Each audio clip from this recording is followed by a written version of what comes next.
There's an event tomorrow on Saturday at Capri Grove.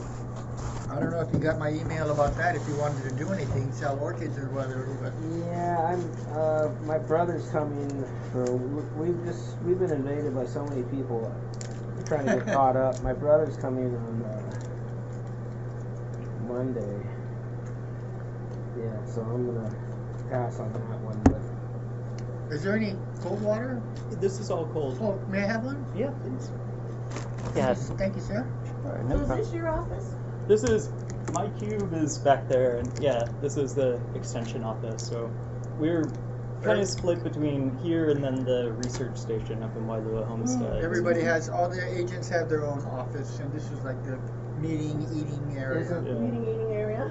And that's one of the reasons I decided to move it here. Was it turned out the third floor conference room you're not allowed to eat or drink, and I was like, Oh, well, that's not good. So Yeah, there's only 1, 2, 3, 4 yeah, of us growers. exactly. And as soon as it gets it's not dark because up there people too, stop it's, growing. They were too busy to come. Oh, but it's Dude, I mean, It's all right, but it's all right. well, busy and- because they're working. We got the main guys. Selling, like they're busy making money. and it's No, been they the just case. got other things to do. It's the case with the other islands too, though. I think Oahu was like 8 folks, Big Island was 9 folks. So it's. Oops, sorry, Jen. nobody's gear. It's like going to meetings is a forgotten art. Yeah. It really is. Yeah, especially with now with COVID and Zoom and all that. I think it's Everything is It's a totally different virtual world. nowadays. Totally different world. Yeah. Everybody's got to be having the same issues, supply issues or whatever, yeah, that's what shipping I'm issues. hoping is like there'll be some kind of universal themes, and the idea behind this was that kind of just talk story. We wrote up some questions if we want to go over it, but it's not like a hard and fast thing. But just to kind of see what issues folks are dealing with, and then we're gonna anonymize it. I'll record so I can keep notes, but then also get something out to HFNA. And then they're going to do kind of a general report across the state, seeing, on the different islands, what's going on, what things are in common, what things aren't. So is this the first island you guys did, or not yet? This is the last one. The last one? Yeah. So we get Judy. to know what other people said. I didn't recognize you. Oh yeah, sorry. This is Judy. You might know her from the emails if you haven't seen her I in know person. Judy. I just, your hair's short. And I didn't recognize you. I'm sorry. It's okay. She's over here on vacation with a friend of hers, and she's scheduled it to be able to be here. Yeah. I didn't recognize you, and But I. actually, because I want to get some pictures of everyone. Oh. So you need to get things a little bit better. Put my mask on, no. What is the thing, right? Do you wear it or not? Yeah, right. Hey, it's up to each person. Yeah. I'm just very paranoid, so. We've gotten week to week, the university will send us different guidelines, so it's like I try to keep up with it, but Did you get COVID? Not yet. I'm a COVID virgin. yeah. So you're a Novid. I'm hoping. No, Did you get it? I like A that. Novid, I'm hoping to stay a Novid for. Did you get it, Elfrine? Yeah. Yeah, so did I when I came back from Vegas.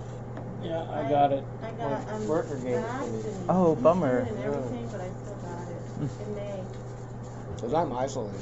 Yeah. I figured nobody, I'm in the greenhouse by myself. Yeah, I totally get it. So only one person I have contact with I'm a double risk. got it so until Oh, but party I'm or in for something. the September for the That's- DA and that's- Worker gave it to you? vaccine. I'm ready. And that's what I've I'm heard, ready to get my know. next shot. I felt totally safe. It's too bad the vaccines don't perform like original. Well, we went to Vegas for the I have our symposium. big 3-day floral design I got event it. in October. Eric got it. And we're going to Gordon have got at it. least 100 Tommy people, got it. 150 Colin people got there it. in one. And Lois got it.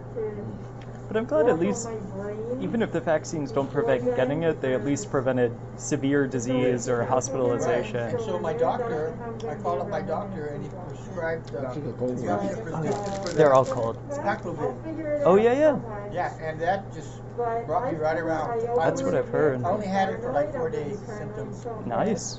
Yeah, that's what I've heard. Is Then that after I had, I waited 10 days, And nobody takes care of me if I get sick. and then after I had and I tested have to negative work. twice, And my kind of work and I just waited, doesn't you know, stop and tested, wait. waited Yeah. 3 days, and Mm. tested again, I guess then I because was this like, is the end okay, of I'm my okay now. vacation Yeah. week. I can't imagine what's waiting for me. I figure. Yeah, it how's wasn't gonna break nearly me as till severe Monday as- when I Because to step me it was into like a my mild office cold. and check Wasn't my that bad. To emails, me, the so thing that it's bothered me something the most is interesting. I was so Did fatigued. you have a good week? Yeah. We did. We had a very It's like- nice Plate you week. got there, Neil? The ocean That's was all right. a little too rough, so we didn't We've got go plenty of to plates. I'm not swimming. worried about it. And of course, Yeah, at I this was point, I'm not just going so in the swimming tired. pool. Oh, That's what Right, no. he told me. It said was they were too tired to even watch That sounds TV. like It was just like Central. anything, any sort of effort, they But, you couldn't know, but we get it. did- I did a lot of, for me, I did wave walking, a lot of walking. Oh, good. Was she But fully my favorite vaxxed? was the plantation training. I think Oh, yeah. I don't know if she was Said if I was boosted going or on not, Saturday because and Canada, Sunday she said tomorrow, they I'll go haven't do the training again had as tomorrow. many doses Because going my friend around. was here from Pennsylvania and she They got said they weren't vaccinated. sure if they were gonna So, I said, be able to I get wanna- boosted I the should've same probably number of should've times done we the did training here. earlier today. But yeah, she and her son both But I got did it, track and I think it. they got it from They have Vegas frozen as well. tours here. Things in I'm my sure they got it size, from but I Vegas. can't get heated. Yeah, I think so. So I I give mean, her the it seemed shot. We like were all together for 10 days and around everybody, and I never said that's bad. we wore masks, I but never got my suitcase closed to come I over. don't know here. why, you know. What am I gonna do with all this stuff? I might have gotten it, we had two, medium-sized priority mailboxes. Thursday and I Friday dropped them off were before two I big came here. dinners. And he's A looking lot at of me. people weren't wearing masks, and they Are were you kidding me? dancing. It is a trip. I'm everything. positive. It's either this or go buy another suitcase. and everyone does Yeah. different When kind I of get a risk bigger box, I said, levels no, that they're I'll willing just to pay the put extra up to with do too. this. You know, So- so I think it's So the Waiting masks for are you. like the breakable. Yeah, I the can. Yeah, breakable hopefully some ones wicked are- variant doesn't form. I did buy a few breakables. that's what I keep But my stuff, fingers this crossed is all for. disposable. And I think they said there's So I'm a new good. booster that's going to come out soon that's adapted to the variants as well as to the original strain. That's So that should give some very broader. Yeah, a little better. Yeah. But that's okay. We had a good time. I was saying earlier too. I just got the monkeypox vaccine. Oh, you You did? did? Yeah, so I was lucky enough that one of my friends runs the sexual health clinic on Big Island, Ah. and he said, well, call the Department of Health and ask. And I talked to them, and they said, yeah, right now on Kauai, there's more doses than people were concerned about. So, we can give you one dose. And they said, right now, we're still waiting. It'll be far longer than a month to get it, the second one, but at least the first dose can be passed out. So, yeah, so I got it, I think a week ago, and have this nice big pink lump from it. I see it. Yeah. I was But- gonna ask you if there was any sign. They gave you the shot there? It wasn't as bad as with a COVID vaccine. It was just some light itching, like for the rest of the day, and then it got sore and just kind of raised, and they said that's normal. Where But did they give you the shot? right there, Oh, yeah. right there? Yeah, they say they give it in the fat of the arm, which is back there. But the new thing apparently is, if y'all have had a tuberculosis test where they do that little bubble under the skin, they said that's more effective, and so that's the new thing they're doing, is doing it like that. I don't know where on the arm it is, but yeah, this one was enough. I thought I don't want a little bubble under my skin like that too, so. Is that what you said? You got your monkeypox shot? No, I didn't get monkeypox. I just got my COVID vaccine. Yeah. But I'm waiting for the new BA.5 variant vaccine. Oh yeah. It's coming out in September, so they said. In September, huh? But as soon as it hits the Big Island, I'm gonna be first in line.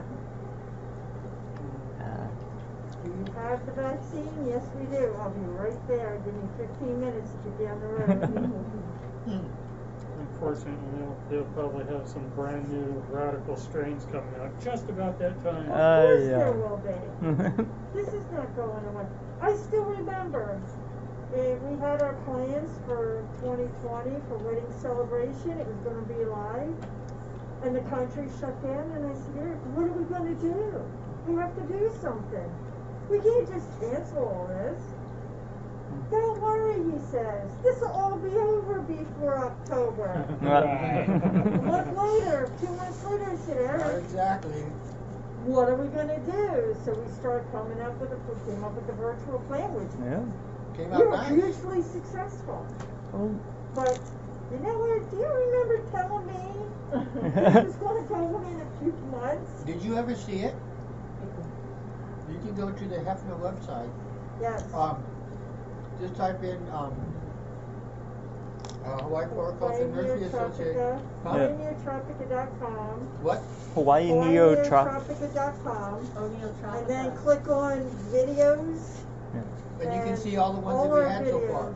All of them. Oh, The yeah.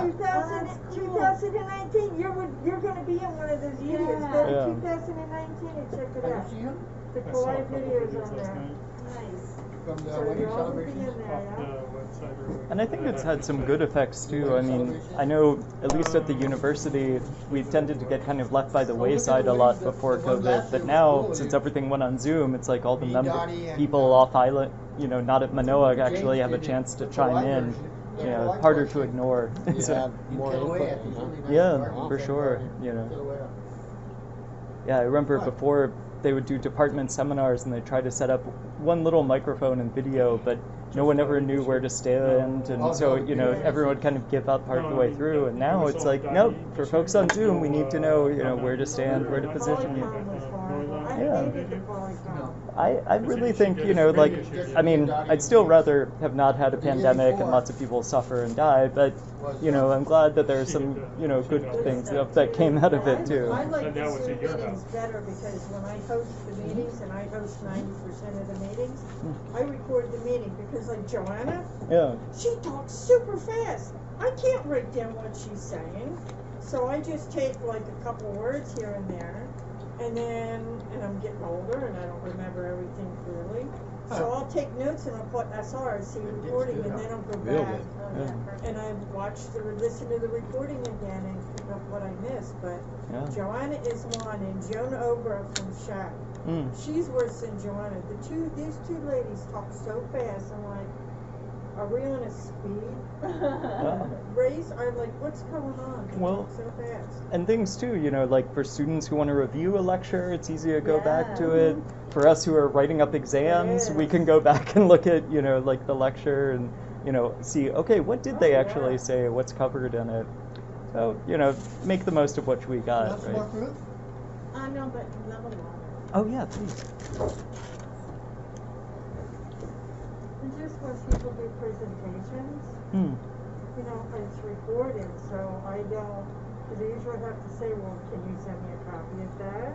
So that way it's already there. Yeah, and like Yeah. even this one. Yeah. Well, I don't know about this one. I was going to record this one. I'm going to take everything we kind of talk about and stick to the points. I'm going to anonymize it. I don't think we have to attach names to things. But the big idea was basically to talk about what some current issues are, you know, in kind of the sky's the limit. You know, is it supply chain? Is it shipping? Is it sourcing new materials? Marketing. Tourists? The whole shebang.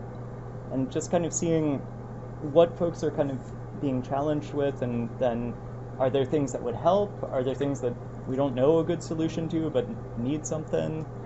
So it's a good, I figure that's the main idea of today, is to kind of go over stuff like that. And we have a list of questions Johnny and I kind of drafted based on the ones they did on other islands.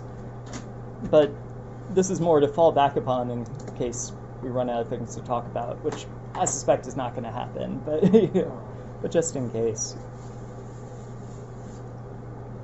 Yeah, and I think the original conversation that had kind of been the impetus for this was also seeing, kind of like we were just talking about, how COVID has affected folks' businesses. You know, are there specific challenges that have been kind of brought up by this?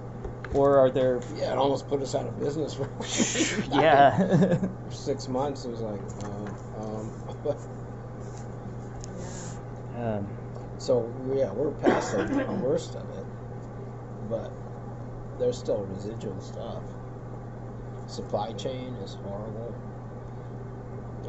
We use two types of media: New Zealand long fiber sphagnum moss and New Zealand bark. They don't come from the same guys. I have to wheel and deal every time to get them, There's not like one container that could come from New Zealand to carry both. So I bagged New Zealand moss from Hilo Orchid Farm. Oh yeah. And then I try to get the bark from Nutrient Ag Solutions, who we don't have that here anymore. Yeah. So no, and then the guy from Oahu, and then he calls Ed to see if Ed has any, or not Ed, Ken, see if Ken has any, and then they don't have any. So I'm looking at running out of bark in a couple weeks. You mostly using Orchiata, or Yeah. Okay. There's another one that was good too. It was also from New Zealand. So that's really frustrating. We can't get supplies. Is it orchid bark? Yeah, it's a special kind of bark. It doesn't. You don't like cinders? It's No. just an orchiata or whatever. Yeah, it doesn't break down quickly at all. It stays hard a long So you time. got your. You don't have a problem with fungus gnats in it? No. You should come to my side of the What? You Fungus do, gnats. you have orchiata bark? Yeah. You do? Fungus You want to gnats. sell it? I've only got 3 bags left. I'll kill the gnats and take the bark. Where do you get yours from? Kauai irrigation. They're out of stock at the moment. They're out, yeah. Yeah, they're out of stock. And they only have the small too. No, they got both. They carry both. There's 3 Where do they sizes. get them? Really? I'm not sure. I use 3 sizes. They do have they have another orchid bark in stock though, Yeah, I saw it. but it's not. Even Home Depot occasionally has some. What's the best one to get? Orchidiata lasts, doesn't break. What's it called? Orchidiata. IATA, I think. Yeah, maybe TA. Yeah. Orchidiata. Orchiata, I think. Orchiata. Yeah, that sounds right. ORCA. 3 sizes, huh? ORCA. There's the Pro, the IATA. Power, and what else is there? Orchiata bark. Yep. I go by their numbers. The 7 is the big one. And which is the best That's one the to Pro, get? right? You got 3 sizes? Or wait a minute, that's Yeah, it the depends on the orchid. It's the Oh. stupidest What about like for most numbering of the system. Dendrobiums? Power Pro. I think the Power is the Probably 7, medium. the Pro, or is the There's Pro the 5 7, and the 5A, Power is and the 5A is So bigger medium than probably 5. the most the versatile. 5A. Yeah, but I can't remember what number corresponds 5A is to the it. one I have a hard time getting. And that's the one you like. Is it bigger or smaller than the others? It's bigger than the stuff that they So had it's over bigger than Kauai okay. irrigation, It's interesting. Yeah, it's bigger. But it's basically a medium. So the big one is only good for like big orchids, so cattleyas, and stuff. And then the medium is good for most of the others, and then the small one's good for the So babies. you Yeah. don't use anything else but bark for your medium? No, that's it. Well, sphagnum moss. Sphagnum moss? Yeah. Yeah. You mix it with that? No, it's separate. It's on top? Yeah. No. We have custom mixes for different types of orchids. Yeah. Some grow better in sphagnum, some grow better in bark. Probably there's an argument for some could grow better in cinder, but I haven't seen. I'm not trying to, true- steal your thunder or learn all your tricks of your trade. I'm just a hobbyist, and I have mostly dendrobiums. So can you go with just the bark and not use the sphagnum moss? No, because we have all my species, all my babies go into sphagnum. For stuff that needs to stay moist. Yeah, so there's a whole History. probably almost all of our orchids start in sphagnum, and we up pot them and go into bark. So it's, Also, the sphagnum moss is like to start them. Starting. yeah, that, and then also miniatures, anything. It's kind of weird. Some just do better in sphagnum, some don't. Miltoniopsis do better in sphagnum. You guys are the orchid. So it's just kind of, A lot of frags too. yeah, I've seen. frags do good in sphagnum, and so it's It's hard, yeah, when you know what really works. and I Yeah, exactly. I don't eliminate anything. I don't say I won't grow that, but I'll try to grow everything. Someone Yeah. told me that he uses 10% alcohol for like trips on anthuriums and stuff. Have you ever heard of that? I haven't heard that. Isopropyl alcohol? I use it to just spray the, but I don't do What do you spray it for? any insect, scale, thrips, That's what I heard. That's anything. what he said. It works great. Yeah, I don't use 10%. I use the regular straight out of the bottle. Really? And Yeah. it doesn't damage the flowers or the plant? Well, you if you've got thrips on your flowers, you should cut them off and give up on the spray on the plant. You don't want, if you have thrips, the first thing you want to do is get rid of the flower. Especially like on like my anthuriums. Yeah. I think the challenge though is like with alcohol, it's so easy to burn them. You know, if you're doing That's it why at he the said wrong he time. used like a 10%. 10%, I think I could see you doing like that, and then Could be. It depends on the, like cattleyas, you can blast them. Yeah. Pandas, you can blast them. If it's like a soft leaf, maybe an ethereum, maybe Yeah. not. I don't know. I haven't tried it But to me, I'd rather get some leaf damage and get rid of the pests than to for sure. have the pests continue. Have any of you else had problems with orchid midges, by any chance? What do they look like? So they're really, really small. I think I can bring a picture. Maybe I can pull one up. But I had someone who was just doing some small-scale dendrobium growing come in with it. You end up with these kind of distorted buds. But then if you dissect the bud, there are these tiny, tiny maggots. I mean, we're talking like pencil point type size. But they chew it up, and then you end up with these kind of deformed flowers from it. But the other problem is it's not just on orchids. They'll hang out on other things too, and then kind of go and invade the orchids from there. Should we kind of get started? Yeah, I think we are. Okay. Well, and like I was saying, we don't have I to. know orchids is an issue as far as pests and diseases because you guys are orchid growers. So, Yeah. that's a good one. We don't have that on the list. We could add that to the list. Well, Well, and not only that, then how do you get these chemicals you need to fight these things? Because it really hurt when crop production services left. Everything has to go through Wahoo. They can't ship it. What about the other company? Kauai Irrigation's picking up some. Yeah, you got quite a bit of stuff.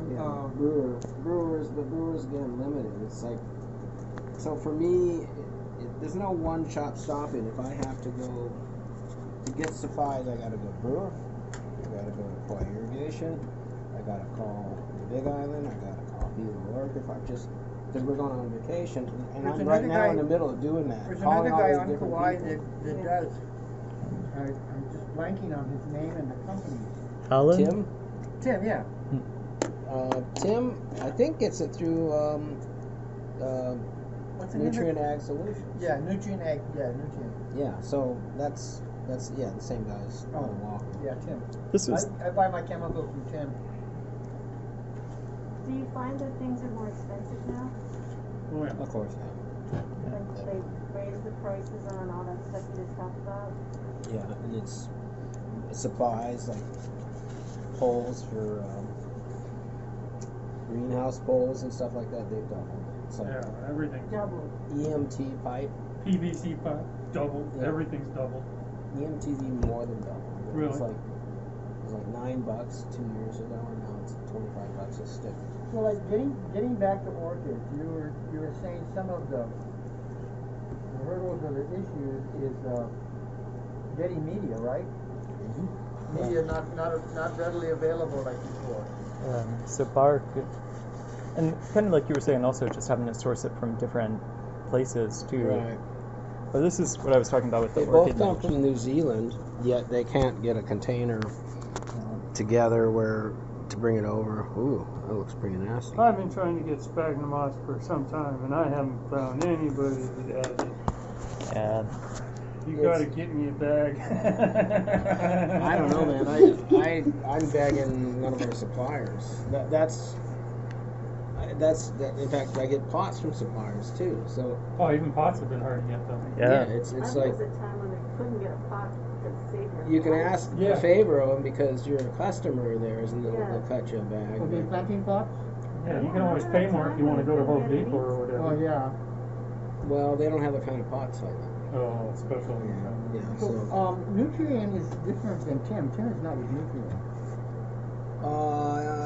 Everything, even fencing. Tim Can't is- get Tim real is not with fencing here Nutrient. He's on with- our island. Oh, let me see. I should probably call him. Well, I've got his number. But let me see if I can quote. If I But I was thinking he Tim. was. And Tim then, Lowe. yeah. Yeah, Tim Lowe. But he's not Nutrient. What's his company? Oh, jeez. That's alright, we can pull it up later, maybe. Simplot. Simplot. Simplot. SIMPLOT. He may have some of the access to some of these things. Doesn't hurt to call. Yeah. Huh? It doesn't hurt to call. No. But it's been hard, and then I know because I think a lot of the orchid growers in the Big Island ran out of bark because when I get stuff from them, it was all this little fine bark mixed in Yeah. with perlite, and I think they were trying to stretch what they had. So cinders is no good for orchids? Not really? Not as good as. It doesn't provide nutrients in the same way I as thought a lot bark of the does. guys use the cinders because they cheap. got all these cinder It's pits. cheap. That's why. Yeah. There's some that'll do okay in cinders. I mean, heck, I know someone who grows their dendrobiums just in blue rock, but you know, it's What about coconut fiber?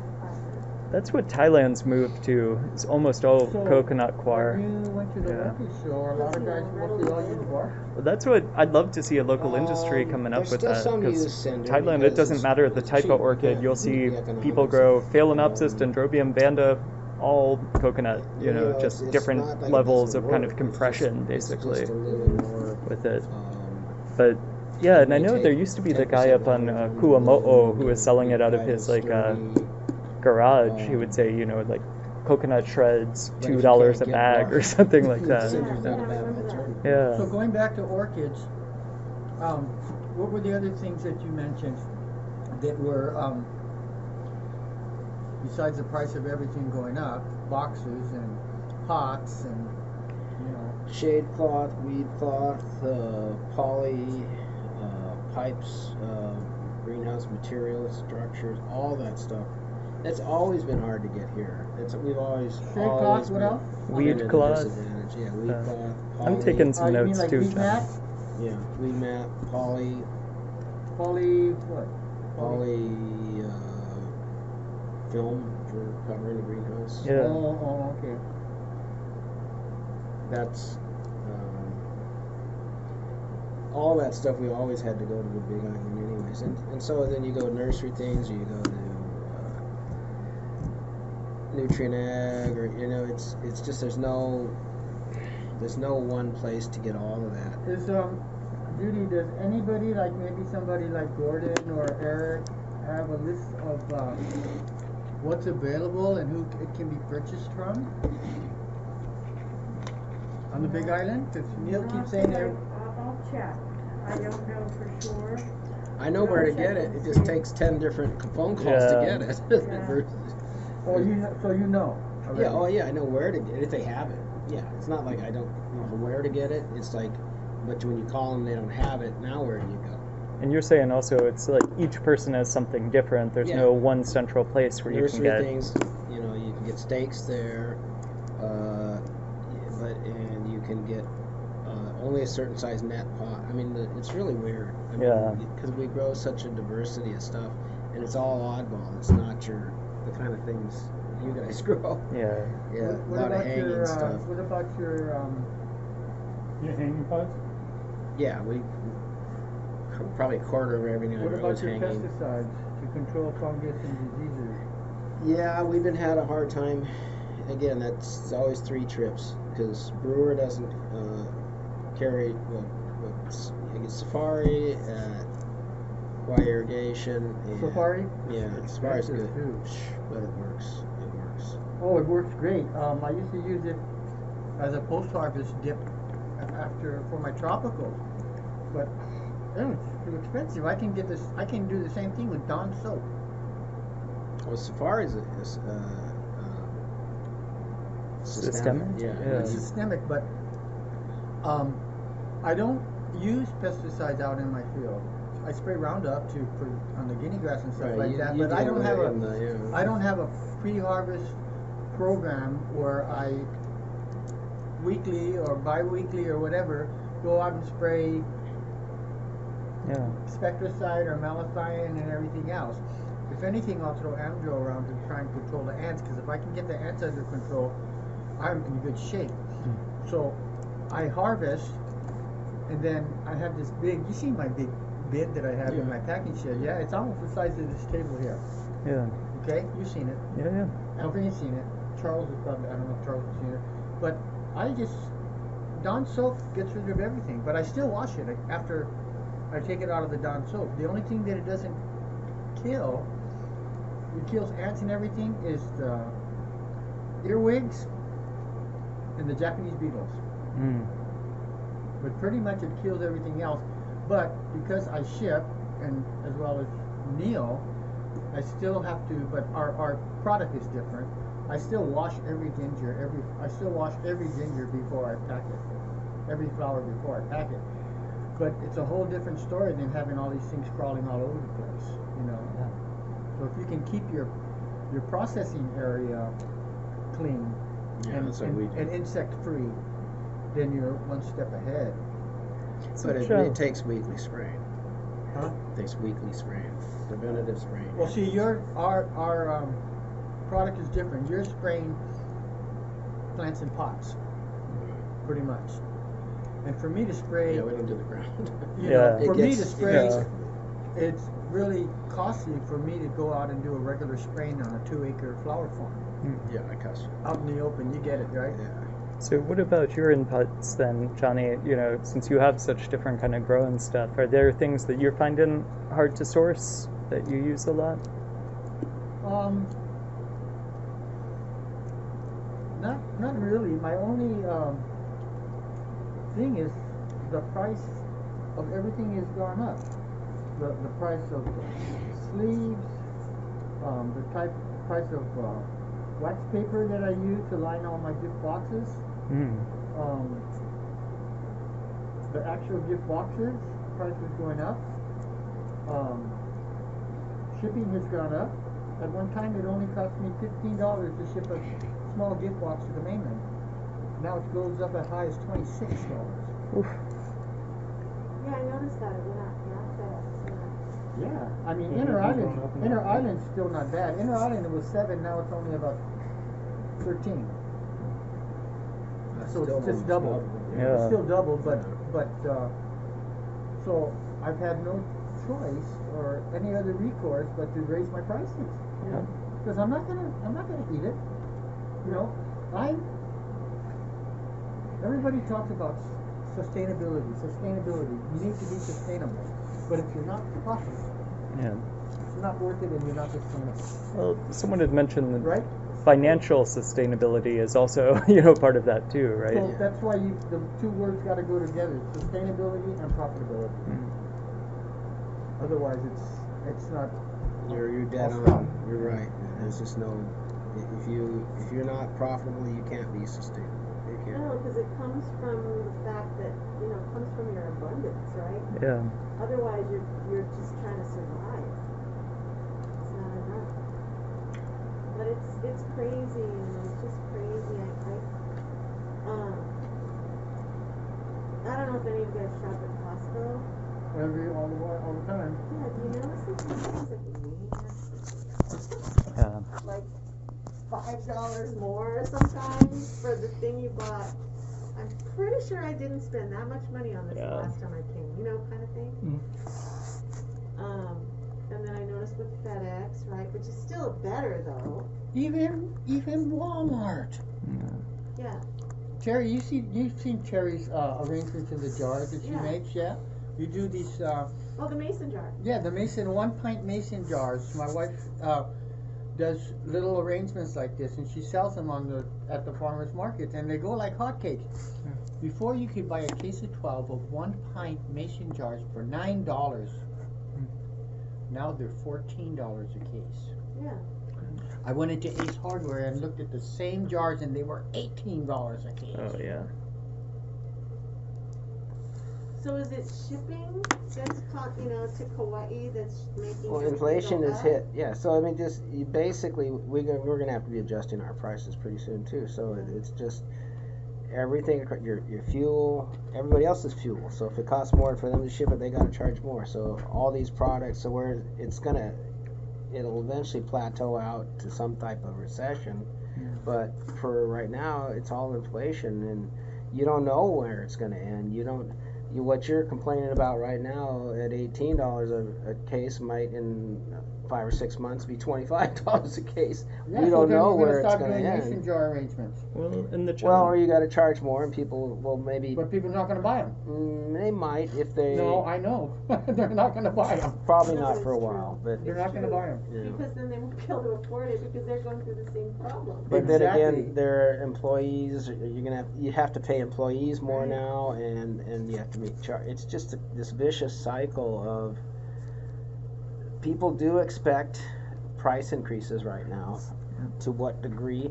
And the biggest problem it is we're in a luxury industry, so they don't need us. We're not food on the table. We're not gasoline. Yeah, we're a fashion industry. Yeah, they don't need to buy our stuff. If they have to cut anything, we're the first thing they cut. Right. But you know what I did? I was telling Charles earlier, and maybe you can attest to the same thing, that even during COVID, we were still busy. We were still very busy because people were sending other people flowers just to make their day under the whole Right, the stress of it. COVID experience. Because you know. flowers are magical. I mean, seriously. Yeah, they feed They flowers. heal, They they feed make your people soul. happy, yeah. So, yeah. I heard also a Use them lot. for all occasions. Exact. Even sending it to like hospital staff during the first few Yeah, months those too. people, just to give them something to look at. Yeah, I was Right, hearing some right. folks making some. Do you have any other comments you want to make since we're on tropicals? Not really. Anything else to add, Charles? Yeah, pretty much the same things. Both you guys are suffering. See, wax paper, boxes, What about weather? shipping. Is it, like, are you able to keep the plants like alive? 'Cause it's I have, It's getting hotter and drier. my and whole everything farm for is, sure. irrigated? it's, I've got sprinklers in the whole farm. If I have to irrigate, I will. But amazingly, Kauai gets quite a bit of rain, more than a lot of the other parts of the island. We Oh, get, mine too. I got a lot of rain Yeah. here. yeah, we get enough rain Okay. that I don't have to turn on the sprinklers weekly. But you need. Because everything requires at least about 2 inches of rain of saturation a week, yeah?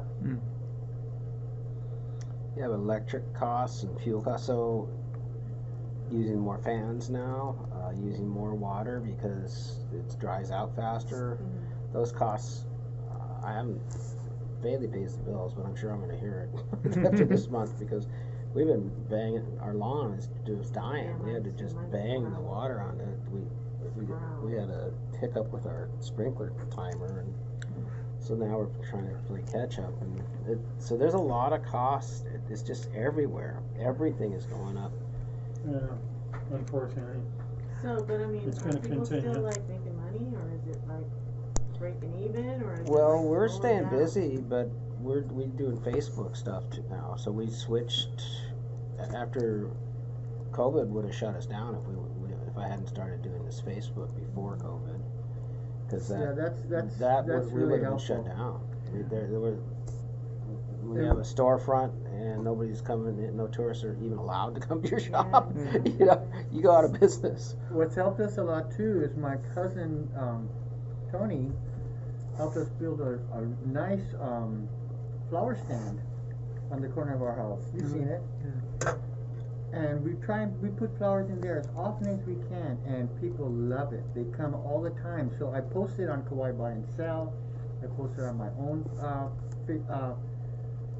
personal page, and in my Tropical Flowers Express Facebook page, and you know it goes like hotcakes. It's And interesting. It helps. Since you're such a not really high traffic area. No, you wouldn't. Kauai is a high traffic area now, Charles. Yeah, but you're pretty high up in Kauai. No, There's but you know what still- it is? He's right on the corner for the bypass. I mean, the back roads. Yeah. Kauai and true. Kainahola, and there You're right are there so by the much. bridge. Yeah, so maybe they go up, not There's down. so much You're probably right. more houses up past I me. didn't know. compared to years before. Yeah. I had a race with one of my friends. She said, "Oh, it looks like Terry and Johnny have flowers for sale." I said, "Oh, good, 'cause I need them." She goes, "Well, me too." We raced up there. We wiped you out. Yeah, come wipe us out. And it's I just keep a jar out there, and a couple of times we've been ripped off, but as a rule, everybody's very honest. Yeah, 'cause they appreciate it. Nice. Yeah, I saw even up in was it Yeah, Hanalei? that's nice. They now have a 24-hour farm stand thing with a fridge that has like different types of food and what have you. That you, I forget the. It's past Hanalei. It's I can't remember. It's the place that sells the poi lilikoi cheesecakes. The it'll come to me. Yeah, And boy, yeah. so So wipe on the side. so now they have a 24-hour fridge thing that you can drop money off in the middle of the night. My friend said, once in a while, if they're up late, they'll get a craving, grab cheesecake, at 2 a.m. from the fridge and just leave the money there. How about workers? How about we need an intern program Oh my God. that talk would about workers, that's a would good be. The county started intern program this year because we had our board meeting, and you were there. And Nikki Volks, who's the agricultural specialist now, said they couldn't get enough people to do it. That's what we've seen too. To sign up for it or To sign up for it. provide the place, because we could use some to sign up. part-time help to, I there are did. some college kids or some high school kids that wanted to learn, and then you teach them, and then you cherry pick the ones that really have the desire. We did it So- for 2 years in a row, and I had 12 kids. So the challenge, I've run into the same thing here. We had funds for a while where we were trying to get folks to work up at the station. We were even trying with KCC. They wanted to get some kind of exchange since they keep cutting the number of ag classes there. I said, okay, maybe we can do a hands-on. But I mean, we advertised positions. Talked to Brian. He advertised them.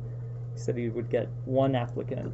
Wow. And then he would actually interview them, and they'd say no. So it was, I don't know why, but when we did it for those 2 years, man, we had so much kids. I had to get my wife to help me. Well, there was And they're getting paid, right? And they're getting paid. yeah. there was like 20 kids during the first Saturday event, and a couple of teachers that walked into Orchid Alley, and they said they were from Iowa, and they were Future Farmers of America. Oh yeah, yeah. they were on the west side too. Yeah, and they came and They Yeah, were they at came to Corteva. so I they said, came to come the up to the station, greenhouse, too. I'll show you. Oh, they did? They came to Yeah. the station? Yeah. Oh, nice. Yeah, so and they were so enthusiastic. It really made me feel good that maybe there is a future with some kids. Yeah. 'Cause And we've had, Farmville has hosted some farmers from the Midwest. We did it for like about 3 or 4 years in a row. And they paid us to give them a tour. Like Hanalei, Taro and Juice Company, and the Rice Mill, and a couple of other different places, Kilauea Farms and stuff like that. And they just loved it. But we didn't do it this year or during COVID. And I just talked with I forget her last name, but Christina over at Kauai High School has been trying to revive their farm and agriculture program. And I had thought, just a few field edible crops, but no, she put in trees, she has animals, and she has a whole flower section where she has heliconias she's putting in gingers. She said she wants to train the high school students that are going through the ag and farm program there on how to grow different things, but also how to process them. I mean, they have a full abattoir there, so they're going to raise goats and slaughter them, raise chickens, but then also, learn how to grow corn and other things too. And it's warranted because Wow. most of our farmers are in our 60s and 70s. Yep. And we're not going to be doing this forever. Right, Neil? How many more years you going, Felly? Another 10 years maybe? maybe, maybe not. And I'm like and I'm like Talk 5. about this kind of stuff. I'm like 5 years maybe. Yeah. Seriously. Yeah. I'm going to be 73. and I Still still going enjoy up and what down I'm the hills. doing. I still enjoy what I'm doing, but I don't know if anything's gonna. I want to travel before while I can. That's exactly it. Right? You can't. If you travel, you wait till you're 80, you won't be able to do it. Yeah, I noticed you guys have been, and Philly have been doing some traveling. That's our great. motto right now. Like, do it now because we may not be able to do it later. So the first question is about who we are in our industry and history. I think we've kind of pretty much gone through that. Yeah, and I was saying earlier on, Johnny, I think you had stepped out or something. You know, we don't have to hold tight to this. Yeah. This was, you know, just a general kind of thing. And I'm taking some notes too, and I can share my notes with you. That'd be great. And Yeah. we can consolidate all what we've talked about. Oh, and Judy's recording. Yeah. Oh wow. Yeah. So we'll get the info, and hopefully we can tackle some of these. The other ideas, And especially. Charles is the secretary, so he's supposed to be No, recording. he's not. He's We're not holding you to. Alfred's This is not. secretary. I thought Charles was. No, Charles is treasurer. Oh, Treasurer / Oh, vice Nani, president. yeah. Oh, Nani was the treasurer. But hopefully, as we see some overlaps here with other islands too, you know, there's Yeah. things that we can get some Yeah, they're statewide kind support of for. discussing similar topics and issues. I'm trying to think if there's any other. So I don't have any workers, and Elfrine doesn't have any workers. Charles doesn't have any workers, only his dogs.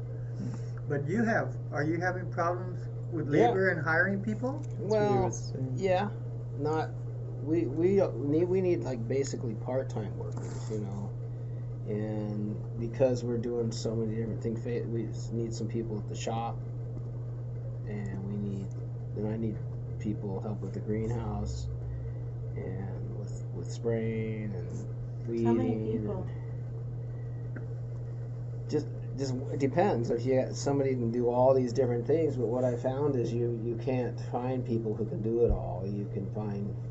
So I had two older ladies who were helping me with repotting, and they do some light weeding. Well, they couldn't lift stuff. They couldn't work on a greenhouse. They couldn't do any of the other stuff. But if they could do that, so right now both of them are having health issues. So I don't have anybody to help with repotting, deflasking.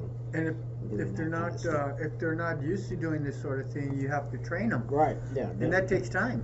Yeah. Nobody knows this stuff right off the bat. So it's something where I'm sitting there going, I'm hoping their health gets better, but my business is based on Still moving the forward. hope. You know, I mean, I've got plants and flasks that are going. I just bought a flask from you, so Yeah, I have to do it.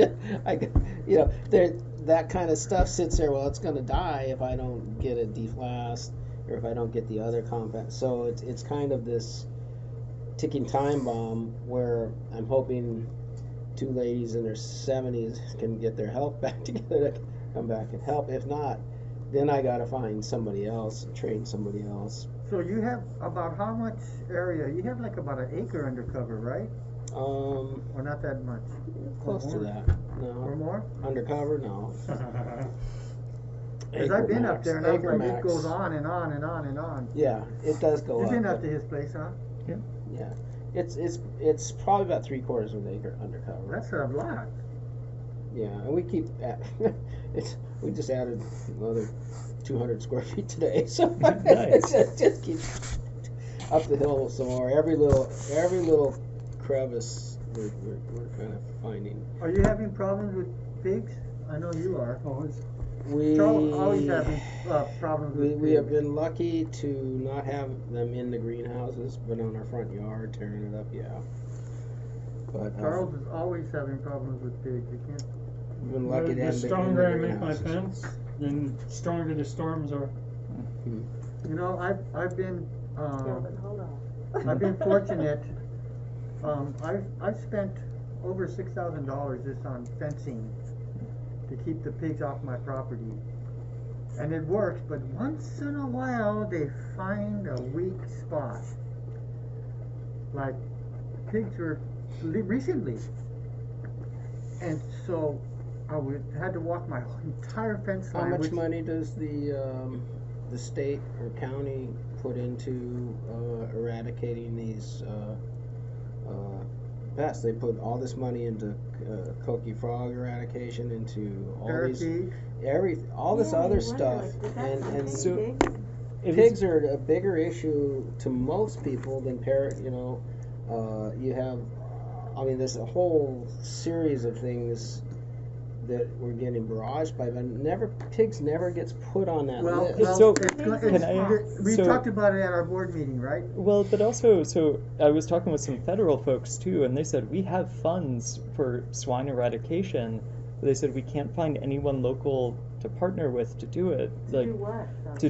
To actually go out and like kill them, trap them, whatever else. Because they said we have some huge There's amount. so many pig So farms how on come this. nobody knows about it? I mean, That- like, who If would know? they, if they could, That's what I asked them. I'll I give you- said, "Were you Because, you know, getting I'll the give word you out?" names of about 5 different guys. But part of the problem is they are restricting the hunters as to when they can go hunt. They can't go at night. Well, yeah, this is on And private there's only property and stuff too. there's only certain times during the week that they can go in certain hours. So I would think they could try. I could understand saying, okay, there's restrictions on going into residential areas, because the pigs are coming into the residential areas now and busting up people's yards and stuff, but remember at the Farm Bureau, our board meeting, there was mention that somebody was gonna train people or set up traps, or the county was do you remember that? Vaguely. I was thinking also of there's a proposal right now for hog stop. Have any of y'all on Oahu or whatever. on Oahu, but I'm- on Big Island too? I'm part of that steering committee, and the whole consensus is with the hog stop, it's not completely researched at this time. Okay, so there's issues with the Native Hawaiians and the locals that, hey, you're trying to take away our food, okay? Oh. It's a amakua for a lot of the Hawaiians and stuff like that. So the game management people, a lot of people, we're trying to let everybody know, and working together with the game management and the different agencies, and to get the right people together and let them know we understand where you're coming from. And we feel before this hog stop is released that we need to do more research to find out who, what, where, when, and how. So nobody is saying do it. We're saying we need to find out more about it. Charles, do you have something to say in this? Well, the hog stop, I don't think it's gonna be a solution at all. No. I mean, all it is it's like trying to block them from having babies or whatever. It's like the cat thing. Yeah, almost identical. You know, So I've the got- biggest issue with the hog Well, stop right wait, now can I is hear- from the pigs going into residential areas. Johnny, can I hear? I don't know about the cat thing. Can you elaborate? Well, okay, so the feral cat spay neuter thing. So I have a bunch of cats under my house. I mean, they're not mine, but they keep having babies, Oh no. and they're like, but I live by a valley, so they go in the valley, but they're they're just cats, right? Irritating. Anyway, so I called this number. Somebody said, oh, call the and they're all volunteers, and there's like maybe 5 or 10 people. And the lady said, okay, well, you gather them all up and bring them over here, and then we'll spay or neuter them, and then you can bring them back. I said, I don't want them. And I don't want to catch them. Yeah. Well, they'll give you traps. I've done that. We've had that before. Yeah, but then, it works so the great. lady goes, well, how many do you have? I said, it looks to me like there must be 10. Maybe Wow. there's more. And then she said, oh, okay, well, we'll have to, see, can you gather them around, or maybe you can I mean, I can't do any of that stuff. I'm not gonna You trap can. cats. I mean, if you want to get rid of the problem, you How can. do you get It's traps easy. You to put some them? food in there, and they go in and they trap. Those things work really good. I was So do really they impressed give with you the the traps. trap? Yeah, you borrow the trap. They give it to you. You have a towel you put over it. Makes a big ruckus after it gets caught. You take it over to them. They neuter it. They give it back to you, and they say, okay, now you put it back where you got it. And then I take it to the golf course and let it go. Because they feed them there. Yeah, they feed them at the golf course. Alright, So that's good. you didn't hear that. You didn't, actually, I know. I take them back where I got it That's right. But Oh, yeah, that's sure what you're you- Of course. supposed to do. I But I mean, heard I that don't even want the 'em Humane, back, you Humane know. Society is No, understaffed. they can't do it. And somebody just went in there and vandalized the place Yeah, I and saw it opened on up the all the paper. cages where the animals were. That's so stupid. But okay, so about the pigs though. Okay, so I have pigs. And they come in my yard every night around 5 o'clock. Just put them in the and trap hang and take them to the around, you Humane know. Society. And so the guy across the street, he's like, "Oh, Auntie, why you get pigs?" I said, "Oh, they're big, beautiful pigs. They live under the mango tree. Come around 5 o'clock, right?" So he comes with his bow and arrow. And Is he's that like, petty? Are you sure? Are you sure? No. Oh. And so he goes, I said, "Yeah, you know, they're right over there." So he did finally, after a few nights, he shot one. But then, you know, it's not like when you dive in the ocean and you've got a long string and you can pull your fish back. Yeah. He just ran away. But because of that, I don't have pig sales because they don't want to come back because there's somebody with a bow and arrow. So they're not stupid. Pigs Yeah. are smart, Yeah. right? You need a couple of Rottweilers or Dobermans or something. But even Charles has Well, I don't want either. Charles has dogs and he still gets pigs. Yeah, those Yeah, dogs. dogs Those dogs aren't stupid. The dogs look at the size of those pigs. And They're big, you know. You know, my They're brown, big remember pigs. Nalu? They're dogs. Remember Yeah, my sure. chocolate lab? He didn't go near no pigs. He No. knew better. Yeah, They need to change the rules in the state. They need to allow pigs to be sold, pig meat to be sold. That helps. Oh, there's precedent that has just been set. They're starting to sell the deer meat. yeah. So if they can sell the deer meat, there's no reason why we can't sell pig meat. Yeah, That's a no good point. reason. Yeah, and I see, you know, like at the farmers market, like plenty of other meats they're selling real easy too, you know. So I could see it going really well. And it's like feral deer, right? Just like feral pigs, it's wild deer. So that's good. So maybe there's like, you know, whoever's in charge of the federal funds that are trying to get collaboration that, you know, to make all these things kind of, you know, you have to find all the barriers, right? Yeah, exactly. Other states have other means that work very well for controlling the pigs. There's all kinds of poisons and stuff, but I realized that, Yeah, we can't. you know, hunting, but people hunt everywhere. People Yeah. hunt in all states. Well, if they could. It's no different in our state.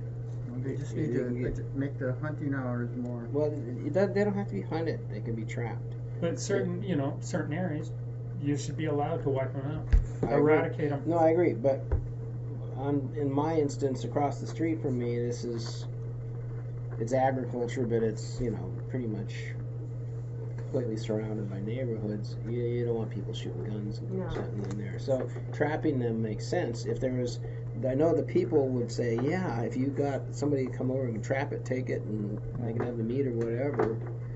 If that could be coordinated, that would get rid of some of the problems, and then you have hunting in, you know, the far away places where it's safe and legal to hunt. That's fine, but it's two different Yeah, too. situations. But that's good. I don't want them hunting near my house. No. That may be Wages, money. a good use for hog stock. Okay, just how you mentioned in residential areas where they're destroying people's properties in their yards, because you don't want guys going in there and hunting with guns or bows and arrows, because you have kids running around and people everywhere. So the whole deal with the hog stop is they set up a trap, and then they bait it with cottonseed oil. Okay, it's cottonseed. That's the bait for hog stop. It's not a chemical, but still much more research needs to be done so that people are aware of the pros and cons of this thing, and not just think that, oh, now they're trying to kill our amakua. Well, You know, what do they do with the pigs after they catch them? They become sterile. So It's not trapping them; it's that they come and eat the hog stop, and that reduces their fertility. Yeah. Well, Like with the feral that's cats, not- except that they're doesn't- not being yeah, spayed, but- they're giving them That's food. then you're still dealing with them for the rest of their lives until they quit Yeah. reproducing. No, I mean, I'm talking about. But it'll cut back the population because they're sterile. Have somebody bring a trap, So fast. and, So many isolated areas. there's a lot Yeah. of people that want that meat, Yeah. and just coordinate between the landowners that are having the problems and the people who want to trap and get that meat. You should be able to get a list of people who want to do Yeah, that. the collaboration part, And and then just the money can go collaborate. to pay for, traps. That there's a organization called, what is it, Judy? Game Management what? But you know, there's everybody is on every side of the fence. You know, the pig hunters, they don't want to get rid of any pigs. They're doing the opposite. They're fighting everybody. They're crossbreeding them with bigger pig sperm. Yeah, it's good for kind. When I was on Big Island, they were trying to sneak over deer from Maui and introduce them on Big Island Yeah. for the same sort of thing. So yeah, Yeah, they've caught them a couple times. yeah. Game Management something. Game Management something. But yeah, that's what I'd heard from talking with other folks as well, is that, you know, for all the research that's done about other things, pigs are way outweigh in terms of the damage they do any Yeah, other sort it of pest should or be high on the disease. list of Game invasive Management species. Advisory Committee. And this is, I think, they communicate with all the hunters, but all the hunters are saying, no, no, no, don't touch my pigs. Don't you do anything. We've already got, you've already brought the egrets over, and there are so much more. You brought the mongoose over, and the rats come out at night, but the mongoose are running around in the daytime. You know, there's a lot of different mistakes that have been made, and those things that have been introduced to control things become invasive. Unfortunately. Are there examples that you all can think of programs you liked that you've seen work well that you'd like to see kind of replicated or expanded to, not just talking with the university, but the state, federal, anything like that? You know, are there ones that you felt, even if they weren't fully effective, at least were like going in the right direction? The intern program, I think that's something that really could help a lot. You got kids that don't know what they want to do going into high school, and you got shortage of labor. It could be not just our industry, the hospitality industry. You know, kids that aren't going to go to college, they should be kind of groomed for the other industries, because it's a big problem getting any. I know I wish Leland was here, because I know they have a huge problem getting people. He was invited. Yeah. One of the things, you know, since I also take care of the Master Gardeners, is we've seen more and more places trying to use that program as a training program for their staff too. So like, you know, if you have folks who don't have a background in horticulture, but they want them to be doing nursery work or take landscaping work or things like that. What about a reverse mortgage?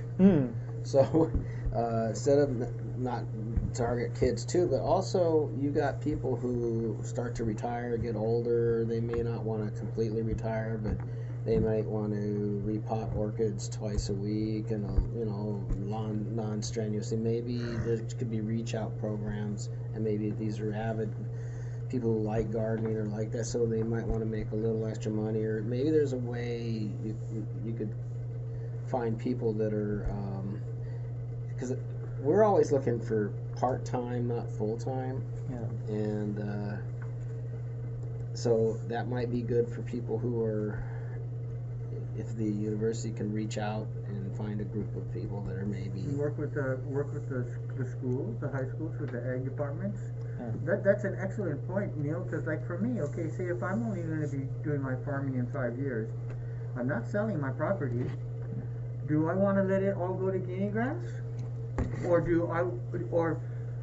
it'd be nice if I knew of somebody that had training and was experienced in raising tropical flowers, and know that, you know, you can make a comfortable living out of it, you know.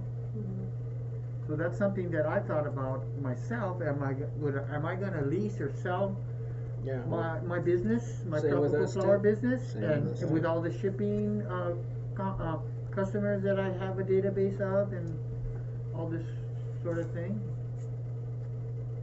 So it goes with orchids, tourism, and plants, and tropicals, aquariums, you name it. People, I don't think, realize there's a need. You know, you get people, because a lot of our friends are retiring now, they're that age, and, you know, from A to B, a lot of people would like to stay somewhat busy, just not as busy as they were before, you know. So there might be part-time transition jobs, transition work. Maybe they want to make a little extra. You can make some money while you're on Social Security, so that it's not necessarily a conflict. So it just might be a way to fill the gaps, because I'm hearing this all across the board. The tourism meetings I go to, they're just hurting for people. Hospitality hurting bad. There's just. Did you go last night? No, I didn't. Oh. But there's just a lot. It's not just it's everywhere. Yeah. Even Taco Bell can't stay open after 6 o'clock at night because they don't have enough people. So what is that? What is that underlying? Why is that? Well, it all started coincidentally when everybody got big unemployment checks from COVID, and they didn't have to work. That check from the government. And so they didn't have to work. They got used to not working. Plus, the only solution to this really is immigration. They got to open up some immigration to allow let some Filipino workers come over. But those people aren't getting checks anymore. Yeah, I know, but it's not just here. It's all over the United States. So it's somehow that, coupled with some kind of mindset. I think COVID stopped all kinds of immigration too. So I think that's part of it. Yeah. I mean, and I'm not saying illegal. Right. Not illegal immigration. Right, and that's the exact. 2 million people crossing the border. That's the exact opposite of what they should be doing. Is that really true? I mean, seriously, because I think about that too. But I mean, okay, so if 25 people were working, and then they didn't have a job anymore, and then they got money from the government so that they could continue to live, and then the checks stop, and now there's tons of places to work, but they're not. What are they, like, dying, starving? I don't get it. I mean, they got to be doing something. I don't know. Yeah, I agree. I don't know how they're making ends meet, but they're not joining back to the workforce. Yeah. Or the needs greater. I don't. That's a good question. Are they becoming entrepreneurs and doing something else? Is it States all online stuff? States are handing out money. States are putting people in apartments off the streets. The border people coming across the border, they're giving them everything. Yeah. So the homeless numbers are growing, and these are people who aren't working, right? Okay. That makes sense. So they're choosing to rather not work and look for whatever kind of handout they can get than to work. So even the state of Hawaii, they're just handing out money and they're not checking anything. It started with COVID. Because of COVID, they're not checking any background or any information. Anybody's accepted right on programs. So going back to the statement that was made regarding the need for an intern student program, whose ears do we rattle? Do we have to go to our county council, to our mayor, to our legislators, state, county, federal? Who's the one? Well, part of the problem why they didn't have the internship program this year with the county was because I think Department of Education or DL, Department of Labor and Industrial Relations didn't put out the funds to help support the program. But yet they talk about doubling the supply of food by 2030. But how much money is actually given to agriculture and put forward to, they're just blowing smoke.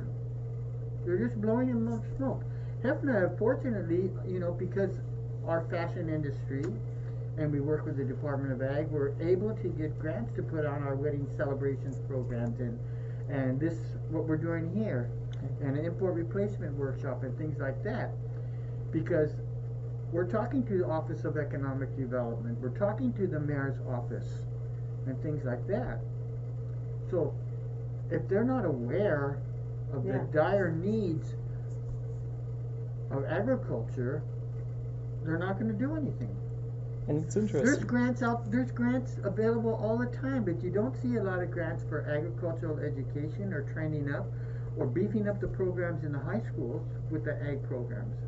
Money's not put towards that. And COVID's really hurt that too. So the Master Gardeners I know used to do outreach at a bunch of different high schools in terms of helping with install school gardens, doing training and all of that. And with COVID, you couldn't have visitors going on site. But even now, they said there's been such turnover and lots of teachers quitting too. So now they said for one thing, the infrastructure that was there before isn't there. The people have left, retired, whatever. But then, we're still also seeing, like, even among volunteers, elderly volunteers don't necessarily want to go and do something where you're going to have a lot of contact with other people around you, especially kids who aren't always the most hygienic. So it's something, we get lots of requests and demands, both in general extension and through the Master Gardener program, to come and do school programs. But it's hard to keep up with. We just don't have enough people to match with it at this point in terms of training. And during COVID, the university didn't allow you guys to go out and meet with people and go to their farms and stuff. Yeah. Right? Yeah, that was a big thing. And before, all you had to do was come up to the office and an agent would help you answer your questions or get an answer for you. Or if you call up and say, can you have James come down to my farm? I'm having a problem with my gingers, or I'm having a problem with my orchids. Can you come out and take a look? But the university said, no. Well, I'm not going to turn into a rant about the university, because for one thing, I could be here for a long time. James, I worked for the university for 32 years. We would be here till midnight. Well, and the other challenge is, just like other industries, we're short on people. We're short on ag techs. We're short on agents. We don't have a county administrator or a farm manager. So, we were all talking about, we've all been filling in for 3 or 4 positions, and it means that the parts of our job that we're supposed to be doing, we also can't do as much because it's just only so many hours in the day. But that means that everyone's getting short shrift from it. It's not to anyone's benefit. And then trying to figure out, okay, again, who do we go up the food chain to sort of bug to release positions and all that. We just yesterday, so our last farm manager retired end of last year. Yesterday they finally opened the position up for advertising with it. So it's, university stuff aside, it goes at the speed of bureaucracy. But it's something I've heard folks talking about within the state in ag, but also in other states too. And in terms of what people are doing, I haven't seen as many folks who are getting checks anymore from it. I knew a few folks who were kind of doing that. I've seen a lot of remote work coming up now, which I don't know how they're sustaining all of that, but even things like translation services for folks overseas, doing secretarial work even for other countries, things that you can do from afar. But again, that's all well and good until there's no food around that anyone's producing. Just like Farm Bureau, we haven't had any events for the last 2 years. And we had holiday fair, we had the garden fair, we had the county fair, and the public and the community was able to come to all these events and have an awareness of what's going on, what people are doing, what people are selling. Oh, I might be interested in that and doing that someday, but we haven't had that interaction for the last 2 years,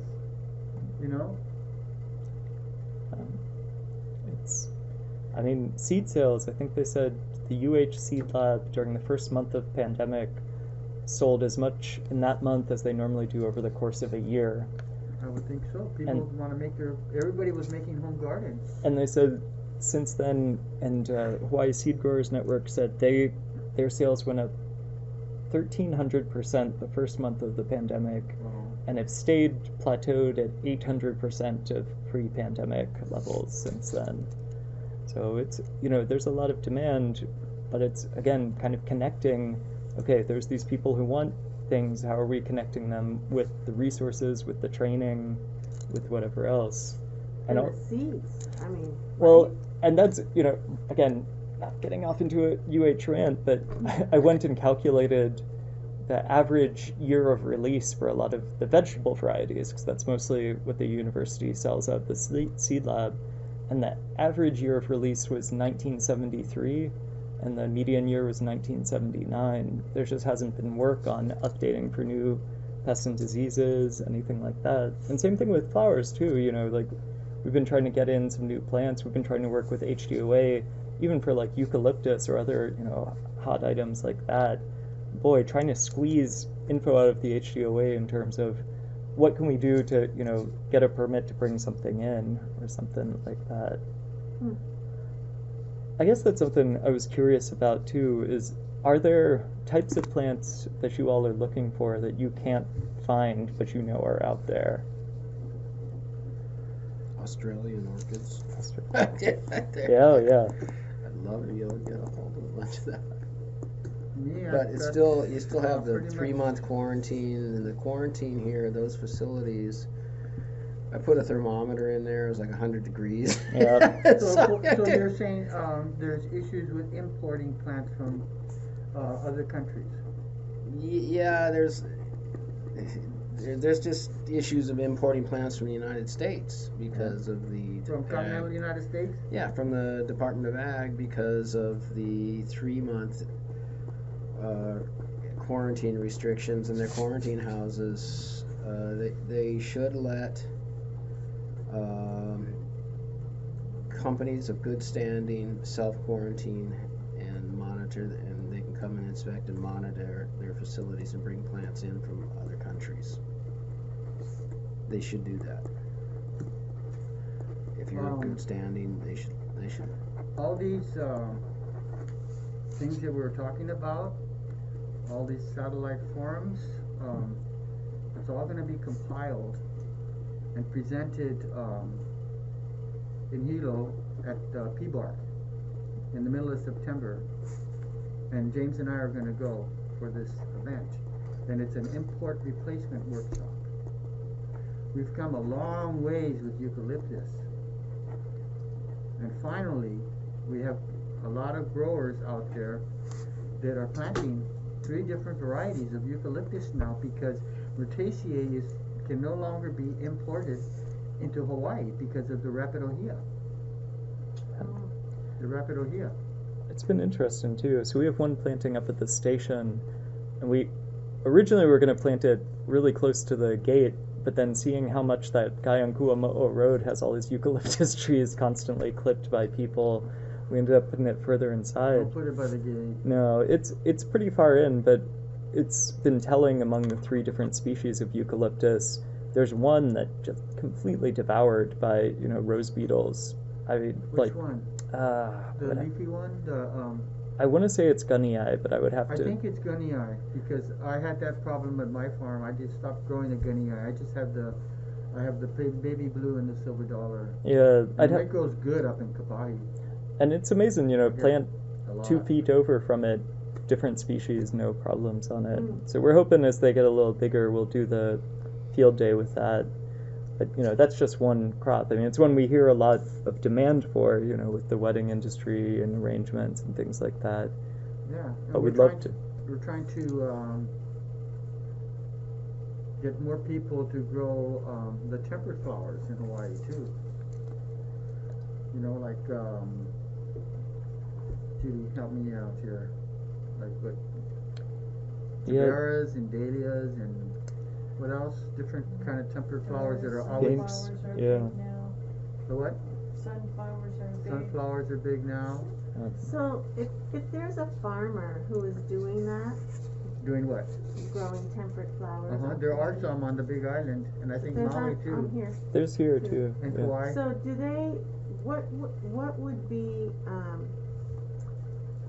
something that I could say to the farmer to encourage them to, join something?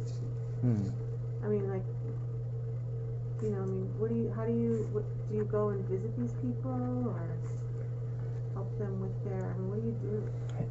It's a challenge, like talking with some farmers, they're really excited and want to share. Others, there's kind of this air of secrecy in terms of, we want to kind of Yep. not have other folks know how we're growing something that's difficult, and not necessarily share that. Like, happy to sell the product, but maybe not have folks come on site or other things. I've been trying to, Or sharing propagation techniques.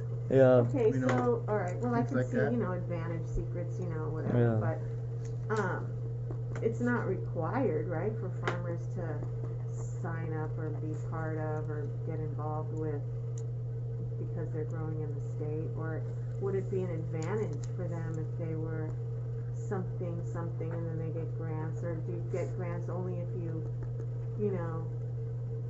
own up to the fact that you're growing stuff? I mean, I don't know. How does it work? Do you say, I'm a farmer and I'm gonna grow flowers and what do I do next? Like, what, I don't know. Well, Like, it all depends on your intentions. If someone is planning to grow temperate flowers or tropical flowers or orchids or anthuriums, and they're going to be shipping, it would be to their advantage to join HFNA yeah, to get the discounted FedEx rate, right, for example. right. Okay, and we have other benefits with HFNA, and so does Hawaii Farm Bureau Federation. yeah. When you join the Hawaii Farm Bureau, you get rates with Hawaiian Airlines and rental cars and all kind of good goodies. When you join HFNA, you automatically become a member of the Farm Bureau Right. Well, but how does the state get involved? with That? I mean, like, here we are, we're sitting in a state office and we're doing this, so but I'm not a farmer, so I don't come here and ask you questions or whatever, but I'm listening here and you're saying you could call up and you say, hey, I've got problems with my red ginger, so can you help me out? well, it's all about relationships. Like HFNA, we have the extension agents are present at our HFNA board meetings. Yeah. Our Kauai Farm Bureau board meetings, we have extension agents a part of it. Which is you. And the county, Right. county ed Try it. specialist is always included in our board meeting. So it's all about relationships, But- you know? And we don't know everyone though too. I was talking, Emily had been in this position or in her position a few years longer than me, and she said, every month or two she'll find a new grower she'd never met before who's doing chocolate production on island or something else. Or I ran into someone who was doing cut flowers and true potato like production on island I'd never heard of before also. So it's always, there's no kind of centralized database as far as I know of But different that's ag unfortunate. producers. Like, if I've got a big event to do and I need more tropicals, I would like to see a list of everybody on Kauai that grows tropical flowers. And Elfrine, with her lay making, she would like to know who grows all these temperate flowers, and is there somebody growing baby Beth, or is somebody growing a lot of HFNA leather puts leaf? out a list of what your But the only products are. way, that's what I'm trying to say, so Yeah, HFNA has a if list. someone comes to here, Hmm. then you know who they are, if they join, they do, but what if, so in other words, there's a bunch of people out there that don't even necessarily know about this. Yeah. You know what I mean? And so the collaboration effort would be amazing if we all kind of, held hands and said, okay, we're all farmers here, this is what we do, and I don't know, that would be good, right? Then you get more. Yeah. Well, the people that were invited to this event is Kauai HFNA members and pretty much HTFFA people, and then other people that James knew were established ornamental or nursery growers. Yeah. So that's a great question. How do these other guys join the gang? Yeah. And what would be an advantage for them? So there's a lot of advantages.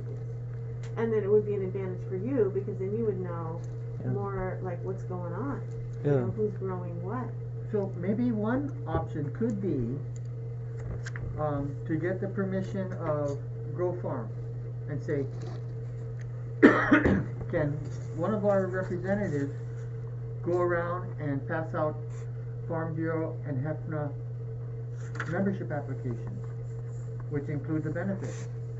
And you could do the same thing at the Kukui Grove Market on Mondays and the county farmers markets and the Kukui'ula market on Wednesday. That's a possibility, because I'm sure a lot of those people that all those different farmers markets don't belong to nonprofits that fan the flame of what they're doing. And it's hard too, because there are some things that are legislated, like, for food safety things, a lot of the edible crops, you have to be inspected by HDOA. You have to have certain things in terms of wastewater management and all of that, whereas cut flowers, there's not. What about herbs? Herbs are considered edible too. So there's some things if they're not fresh, but but if they are fresh, you're still going to fall under things in terms of handling permits, space use. So like when Farm Bureau receives somebody into our Kukui Grove Market, a new member to Kukui Grove Market or Kukui'ula Market, we pay them a farm visit. And if it's a value-added product, they need to have all the permits, certified kitchen, all that kind of stuff. Yeah, that's the other way. Is like if you want to sell at a market, then who are you and where's your stuff? Right. So that's a good way. Yeah, that's one way. Okay, that's helpful. I have a different off-topic, maybe, that I think would help all our industries is we still sell an awful lot of stuff to tourists at the shop, and so it's a big part of our business. And the Department of Ag has beat it into everybody's heads that gets on an airplane. You can't take this back. You can't take this back. And what they need to do is they need to say you can only bring back certified materials, and here is a list of the certified nurseries on this island, and here is a list of the certified shippers that ship cuts or cut. And they need to work with us, and that'll help our business. It'll help them. They need to change their message. Yeah. They need to change their message from you can't bring it back, but you can only bring back certified products from certified nurseries, and have a list available and work with people. The Department of Ag has been pretty much counterproductive over a long period of time, and we support them, and you need inspection, but it needs to be a little bit more of a give and take, and they need to be able to stand up to California's regulations too. And they every few years they put us through hoops where you got to do this, you got to do that, and even the I went back and I found some literature back from the 80s or 90s about the burrowing nematodes, and that's really all they're looking for. And then I said, well, I asked how many, and this was when they were trying to get everybody to change their permits or their stamps. They were trying to get people to go through extra hoops, and there's no burrowing nematode rejections. There was maybe one or two on the Big Island from the cinder. But you're talking like about the BRN stamp, yeah, the right? BRN stamp, yeah. And so it's like they finally backed off of that. I don't know if they backed off of it on the Dracaena and that kind of stuff, but they should. I mean, it should be how many parts per million is allowable in nematodes, because you can't get zero nematodes. It's a parts per million thing. We had a nematode expert come from the college come talk to us, and he said, no, it's parts per million. What's acceptable, what isn't? They need to define that. So they kind of just blanket throw rejections at you, and it should be, the guys who are doing good and growing clean, back them up and go hard on the guys who aren't, but don't make it such a restrictive industry. The same way with the quarantine and stuff. If we can't, how can we compete? I can't bring a Vanda in from Thailand. unless it sits in 100. A bandit could actually take it. I can't bring a Phalaenopsis in from Taiwan because it'd have to sit in a 100-degree quarantine station for 3 months. It can go direct to anybody in California, Florida, or anywhere in the rest of the United States. So how can you compete with that? The quarantine situation is unfair and biased.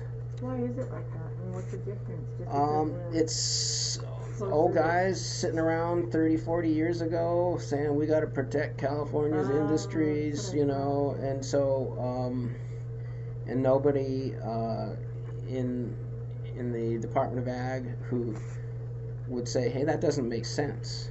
Why are you doing that? I mean, they finally, this was going on with Arizona for the longest time. It's like, why can't you accept at least California's very stringent import? And they finally, I mean, after I don't know how many years of bitching out, they finally did that. So I mean, common sense.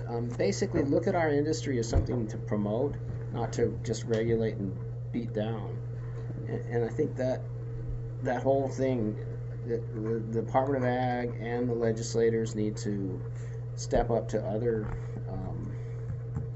states and say, look, we have an industry here, and you guys are bringing stuff directly in from Thailand, so how can you bitch about us, you know? And yeah, and then look at our, you know, if you've got a grower with 0, I don't think we've ever had a rejection. We had them hold one thing for a while, and then they said, oh no, it's okay. But we never, you know, we never had a rejection, so why go through all these hoops? It's just wasted money. You get a gold star tonight, Neil. No, I'm serious, because that's the reason for this meeting. Yeah. That's the reason why people should join the Farm Bureau, why they should join HFNA, because we have legislative committees that connect with our legislators and our state officials.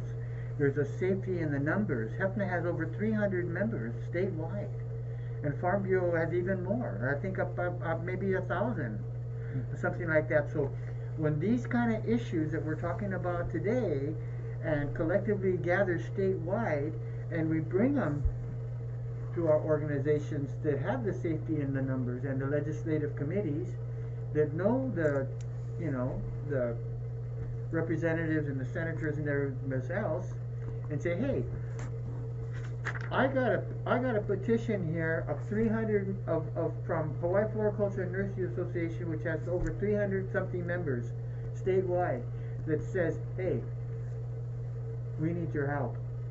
This is ridiculous. This has been going on for so many years.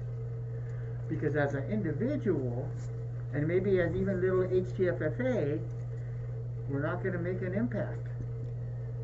But it's something where everyone can bring something to the table too. Like university, we're not allowed to lobby supposedly, but we can bring, you know, hard numbers. We can bring statistics. We can, you know, show different things that support something like that. And turn results of it over. research.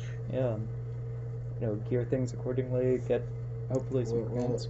We didn't get anywhere, and this was maybe 5 years ago now, but we didn't get anywhere with the California requirements until we started asking the questions like, how many rejections have you had for nematodes? You know, how many?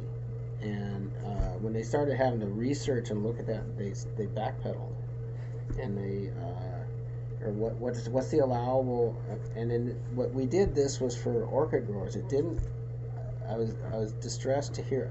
I don't think they applied that to the Dracaena growers, right? They still have to go through the.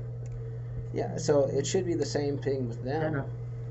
It should be the same thing with them. Make them justify the hoops that they're putting everybody through, because it's there is a certain amount of nematodes that is allowable, and I still have it somewhere.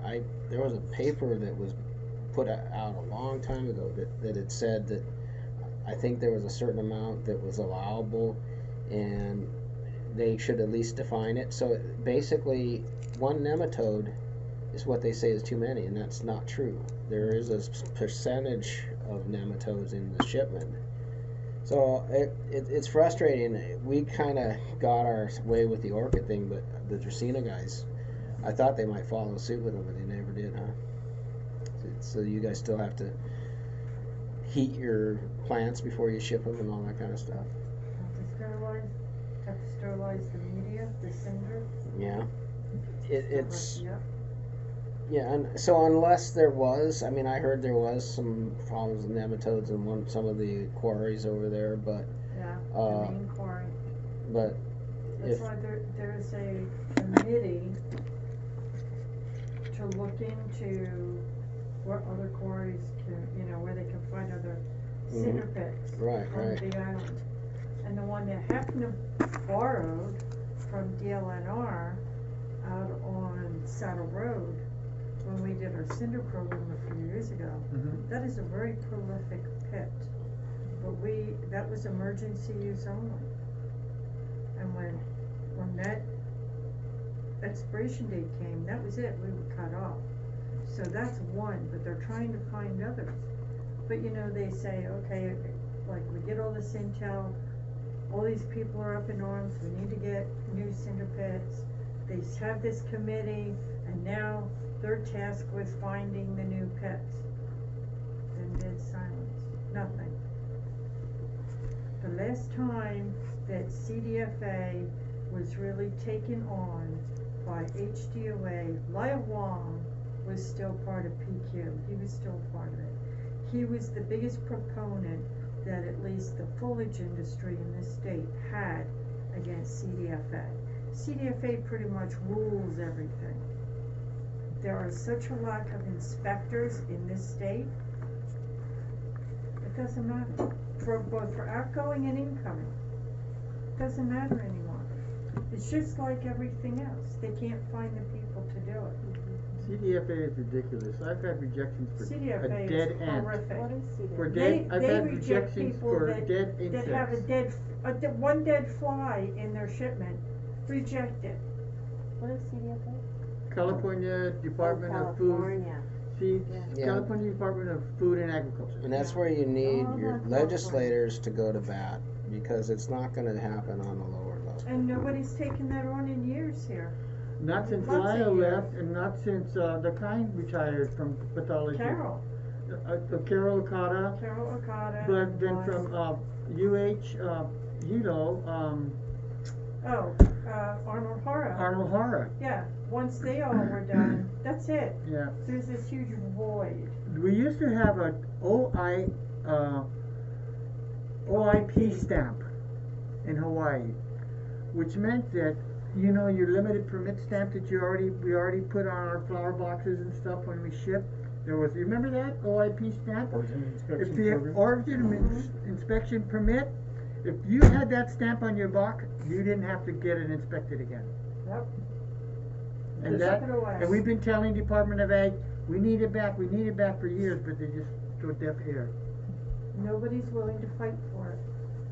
So somewhere in some room, some legislator from Hawaii, and then some guy on the other side, or woman from California, they're the ones, right? So it's really You get that these guy going to you the get these California people guy who and read saying- these regulations that are 30, 40 years old, that probably had good intentions at the time, that are outdated, and that, and they said, well, we could be busting you for this, and we could be busting you for that, and maybe we should, so they could get a new hiree in that looks at all this, rather than changing the documentation to make it right. It didn't work for me last time. They get new people in, and so Sure, everybody's 1, 4, 2. business Yes, is press at enter. risk when Yep. they do that. 1, 4, 2. Because 1 in 4 California is you have to probably a press third at of the our same business, time. Oh, okay, that's why. It's a I know. huge market. So whenever they do that, it's just frustrating. Now I think the new head of Department of Ag here is from California, right? Yeah, I can't remember I think offhand. he That's is. what I'd heard. Oh, that- Helmut Rude, Helmut Rude? RUDD. And so I was wondering I think if he's you, from California. yeah, it would be nice to get his perspective He did present, we did an introduction at a HFNA board meeting, and then he did another presentation, and then just like everything else, then they're silent. Yeah. So, but you know, when a new governor comes in, there's gonna be a new head of Department of Agriculture. So that changes the dynamic I know, of yeah. everything. Yeah, yeah. Market development branch, plant quarantine branch, doesn't matter what helmet, if the chair Well, of DOA the guy that I'm and thinking deputy chair, you know. So I don't know if it's Department of Ag statewide or the one here in Kauai. I don't know if that, whoever the new boss is here, maybe he was the guy from California. But just the fact that it'd be good to talk with him. Whoever's from California, it'd be good to talk to him, inform me, say, hey, what's the real issues here? I mean, the science doesn't back up the stand you guys takes. So what's the real issues here? Because the science is you're not getting that rejection. You should actually be more worried about scale getting in than nematodes. Because the nematodes, as long as you don't use if there's a field, I don't know how bad those results were. But I don't get the impression nematodes are that easy in potted plants to, at least orchids. It's not easy to get those things to live. Maybe in a Dracaena pot, maybe it's a different issue there, but I don't know. I'd be curious to see what California's real it's money, real right? issues are. It's Yeah. money, and they'd rather sell their own plants than have everybody get That- everybody else wants the Hawaii plants. It could be that, yes. It could be that, yes. But you're dealing with a lot of people that come from a science base, and some of them are just people. They send it on the paper to do this. You got to do this, this, and that, and that's the one that really irked me the most. Well, I mean, even just looking at the HDOA site and seeing how many things are still listed as to help save the sugar industry, and it's like, wow, it hasn't been updated in a while. Yeah, So, yeah. The thing is, it really needs to be sat down and looked at as in a collaborative effort, not California sitting. We want this, and this. What are the real needs? I think they should look for scale. There's a lot of other things that they should really be inspecting for more so than they should be looking at fire ants. There's a bunch of things they should be looking for, and I just don't think nematodes, at least in the orchid industry, I don't know. There just wasn't any rejections for nematodes. So how can you make a giant stamp? The light brown apple moth that's only found at 3,000, 5,000 foot elevation. Why make the industry go through a big old crazy thing for something that's not even applicable to us? They get these wild bugs up their ass, and nobody and even Eric said, "Oh, we don't want to ruffle those feathers." Well, I think we should ruffle those feathers. I'm sorry, it's wrong. I don't know. Get your legislators behind you. You can't just say we as a group don't agree with you. We got to get senators to go in there and say Part of the problem is too. this is unfair competition. Yeah. In my experience through the years with ledge committee and stuff, is a lot of the legislators, they don't talk to the farmers. They don't talk to the growers. They talk to the big mouth people that are complaining about this, that, and everything else because they have the time to do it. Whereas people like us, we're working. We're out in the fields. Yeah. or I see them talking to really large folks like Corteva or something, but not necessarily to the folks who have much thinner profit margins, and are more directly affected. Right. Well, here's a good example.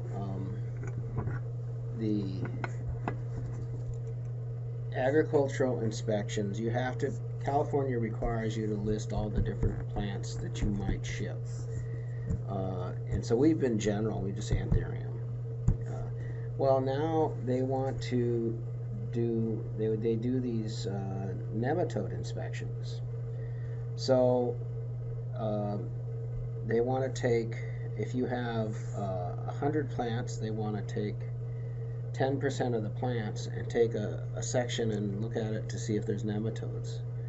And It's a lot of plants. it is a lot of plants. And so if you only have 3 bulbul films, they're gonna, well, it's 1 to 10, so they're going to take them all. So they want to basically do 100% inspection, so it kills the small guy. It may not kill the guy who's growing thousands of plants, and maybe, I think it goes down to like 5%. Still a lot of plants, but it kills the small guy. So it just, well, we're not growing those anymore. Yeah, You know, it just makes an unfair playing field. Do the CDFA guys come from California over to here to look at your stuff? No. Oh. No, they pass this along to what our Department of Ag guys do. So they dutifully do it. People like ANCAM and people like that? No? Laura and Okay, Laura and whoever the new guy is. Randy? I forget. The new guy? Yeah, there's a new guy. If they wanted to, and they wanted to have an issue, they could send them, and you'd have to pay for it. Right. Yeah. I mean, the issues really need to be at a much higher level where. That's why I just thought I'd be curious to talk to a guy from California to see is there any real reason for all this, because it's do they realize the ramification to a small business owner these regulations put? I know they don't. Yeah. They don't really care about Hawaii. They'd prefer us to just go away. Right. Maybe. And they give you rejections for stuff that they gave to us originally. They can grow everything we can grow, basically. So I think what may need to be done, and it has been done possibly, is we need to express our concerns to the Hawaii Department of Agriculture. To people like Phyllis and Jonathan Ho from PQ and stuff like that. And I'm sure they've heard it before, and get them to go to California to CDFA and represent us like Lyle Wong used to do and Arnold used to do. They used to go over there and talk with these guys, or those guys would come over here and talk with them. A lot of things are resolved that way. Judy, you remember what, didn't they send over some people from California when all that shit hit the fan about the VRN stamp stuff? I thought these California guys were coming over, and I think they went to Kalapana. They went to a few different nurseries to. Yeah, there was a whole kind of group that met with Arnold, and because Arnold's the one that created steam treatment for the cinder. But there was a whole group of henna growers, and Arnold and whoever. I think that was still after Lyle. Brian Bush? It may have been Carol. But they didn't all California met, come I know they over? all met with CDFA people and DOA people, but only so much gets resolved. It's always we'll look into it. And meanwhile, they had a nice vacation. Well, it's kind of a new world, this post-COVID thing. It might be a good time to readdress some of these issues and look at, you can use that people are trying to survive from COVID. The impacts are still there. Your hard line on a lot of this, maybe see what really makes sense. Are you really helping or hurting? I don't know. It's just time to relook at that, because it is ridiculous what they put people through.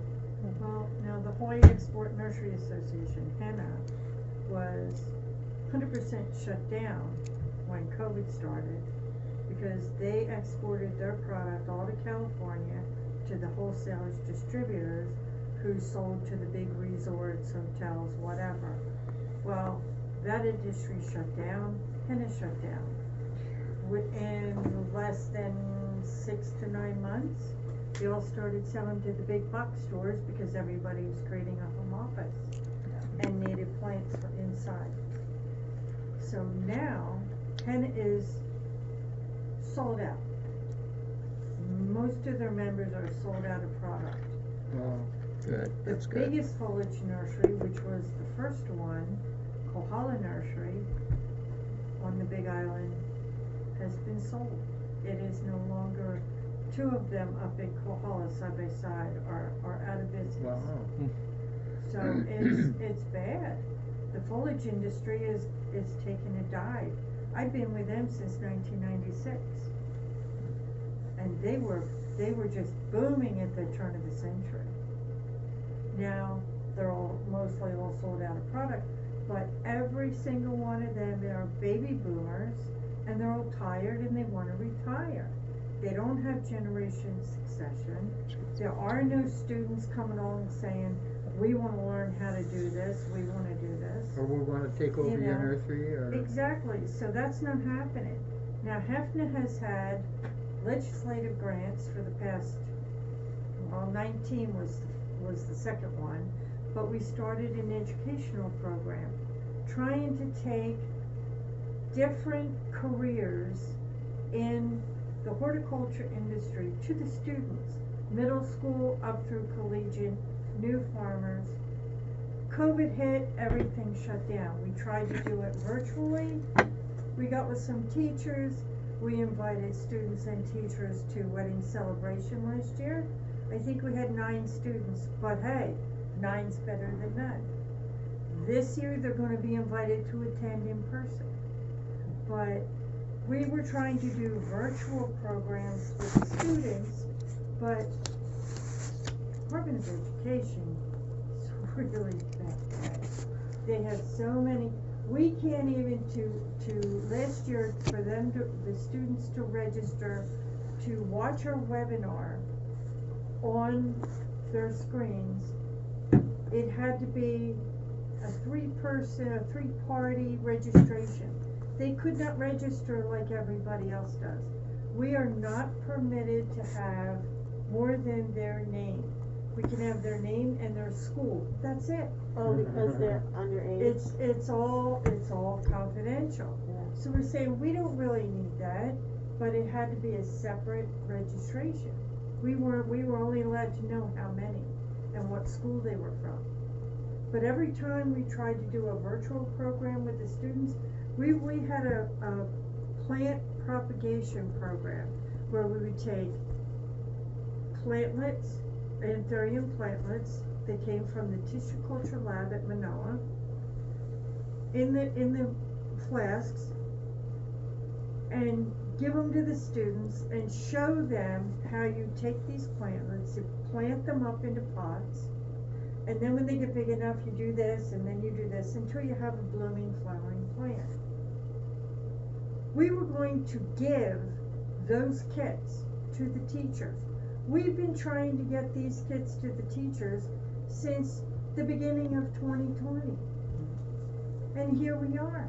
We still can't get them to the students. We have a video on how to do it. They can show all of our videos, which are on our member website, HawaiiFloriculture.org. All of our educational programs for our members and for the students are on that website. So the teachers can show them all or just parts of whatever of those. But we get very limited access. We get 0 access to the students. The original program was we were going to take different, we're going to take researchers from Manoa. We're going to take extension agents. We're going to take floral designers. We're going to take orchid growers. We're going to take all different people, even ag inspectors, to the schools and so the students can find out, if you want to be in agriculture, if you want to be in floriculture, you don't want dirt under your fingernails, you don't want to do that, that doesn't appeal to you, there are other things you can do. Because this industry is going to die if we don't get young people to come in and take it over, like what's happened with the foliage guys. It's just going to disappear. Because the one that just closed down was the very first foliage nursery in this state, Kohala. Kohala, and they're gone. Now the largest one now is Kauai. But all of the smaller ones. And that's Manriquez, right? All of this, well, he's the general manager, he doesn't own it. But all these smaller ones, who were pretty good size, they're downsizing, I'm closing down, I'm retiring. So I'd hate to see that happen with the flower industry too. So we're still trying to get into the schools for the students. But Department of Education is very difficult to work with. They have so many rules and regulations, much more than even like plant quarantine would have for the growers or anything else. But we're continuing to try. If we can at least get them to watch our videos, at least we need to have new people coming into this industry. And it has to be young people. You know, if we get older people in their 50s, 60s, 70s that want to come in and start in the industry, that's great. But do they have children or grandchildren going to take over? If they don't, we're still back in the same position we're in now. Most of the people who've bought nurseries, they're already in their like 50s. Exactly. Yeah, they're it's not, all baby boomers. But a lot of young kids, young folks don't have that money to do it, to start it, so. They don't want to get dirt under their nails. That's true too. That's why we're trying But you can to train them. You know, they if there's a way you could train. The intern, we need to do intern programs. Train them and let them know that there's opportunities to take over businesses and to run the business. It doesn't have to be you're just an employee. You might be able to. Intern programs are, you know, on scholarship. Those are the way that we can maybe attract some students. But then you have this situation, you have to work with the colleges, community colleges, the university to attract their students into this intern program. And so that's a huge venture because we've been dabbling in that for the past 3 or 4 years. We haven't gotten anywhere. And it is, I will say, the one promising thing with that is consistently they say that CTAR, of all of UH, is the only college that has increasing enrollment numbers.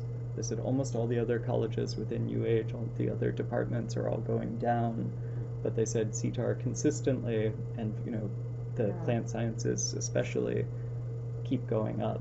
And so there's folks who are interested. It's just, it's a discussion we have among faculty too. You know, I don't have grad students, so I'm less connected to some of that. But there's been a lot of discussion of, okay, you know, we know that there's a need here. We do have this education program. How can we actually couple that to real world experience and all of that? We keep saying we have extension agents, we have, you know, all these programs across the state. Let's set something up. Well, this is good impetus let's to. go back to the eucalyptus program. Do you know how happy I am that this, in the past 7 months, we got to give eucalyptus plants to growers across the state?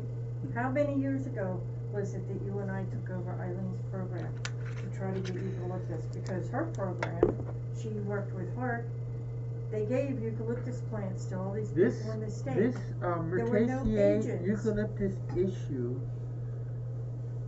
is probably 15 or more years old. Exactly. The most. Originally, we started out in anticipation of the embargo on Rutaceae. We went around to every grower in the state and every nursery in the state and said, what would you do if you couldn't get eucalyptus from the mainland? Would you be interested in growing eucalyptus? And how much? And it started out good, and a lot of plants went out, and a lot of people were growing them, but the frickin' Department of Agriculture sat on their butts for 10 years and did not put an embargo on eucalyptus. And in the meantime, you had Rapid Ohia getting worse. And there were no floriculture extension agents, so the growers who had issues trying to grow these plants had nobody to ask. Right. So now we're at the point, we have extension agents that are working with us. They're now propagating and growing for trial growing eucalyptus, but through Hawaii Tropical Flower Growers back in January and February, we got plants out across the state to the growers. I've been waiting, how many years ago was it, John, you and I started working on that? Sure. I was so happy. And HCFC just got a specialty crop grant, which is a federal grant, to get 2 of the wax flowers, which are Myrtaceae, and we're adding eucalyptus to that in 23 and 24. We're going to have them propagated and given to the growers, whoever wants them. So, but look how long it took to get that to happen. Yeah, and things shouldn't take that long to happen. May was a part of the original program too. Nakahata. There were a lot of people. The original. But the people because if you remember, I had Eileen's list and I called every one of those cooperators. Oh, my plants died. Well, they may be out there, but they're full of weeds, like, I had issues, nobody was around to ask. And Watanabe doesn't want to buy them because they're still getting it from the mainland. But they're not supposed to. But at that time, they Department were. of Ag and USDA had not placed an embargo on importation of Myrtaceae. So it was still coming in. Not until Rapid Ohia. Not until Rapid Ohia did. No, you cannot. No, you cannot. And I'm thankful that even though we didn't have any extension at that point, that there was enough institutional knowledge, because someone had told me that, and one of the first things I did in this position was I thought, well, I'll order some eucalyptus seeds just so we can see how they do. Yeah. And then the ban went into place, and it was like, oh, I'm glad these are in place now, before now we can't get them in. I know we're getting kind of late. I wanted to see, I know some folks said they're going to have to go. Are there, I'm happy to kind of, if something pops up later, feel free to email me, call me with it, and I'll get the notes together and I'll get them out. May I scan my notes and email them to you? Sure, yeah. Yeah, we can. Because I know there's going to be some repetition in our note taking. Yeah, and then I can type them up, convert them into something more legible than my chicken scratch at least. So what's the next, after that's done, do we send them out to all our HTFFA and people, or are we going to wait till after the what you workshop? Compile, you send to me, and I'm going to put that together with all the other 3 islands. We're going to create the data. And then at our research seminar in September, Neo will present the results of that, and the HFNA board will try to figure out these are the similar problems across the state. These are separate problems for each island, and we're going to see what programs do we already have in place to help, or what programs do we have to create, what do we have to ask funding for to help get these things fixed. So that's our big thing. But if you want to share what you've written, your notes, sure. Yeah. Maybe we can just share with these guys. Yeah, I think. And then after the import replacement workshop in the middle of September in Hilo, then it'll more than likely be shared with the membership? We're going to record. It's not going to be a webinar in September where it's live. Right. But we're recording it. That recording will go onto our website. So at that point, anybody can go in and see that. But yeah, as of the date, the September 16th, that report for the statewide can go to everyone. And our board and our partners will determine the priorities. Prioritize the issues across the state and try to figure out how to help people. Because we don't want anybody to go out of business. We don't want people to struggle so much that they just surrender. You know, I was- I should just make a copy of Is these. Department of We just have Ag to do willing what we to do some more promotion of Hawaii products? They were doing some of that before. I don't know if they still are or still could, but I think now that everything's opened up again, it'd be a good time for Department of Ag, if they have money, to go ahead and start promoting Hawaii certified products. There will be.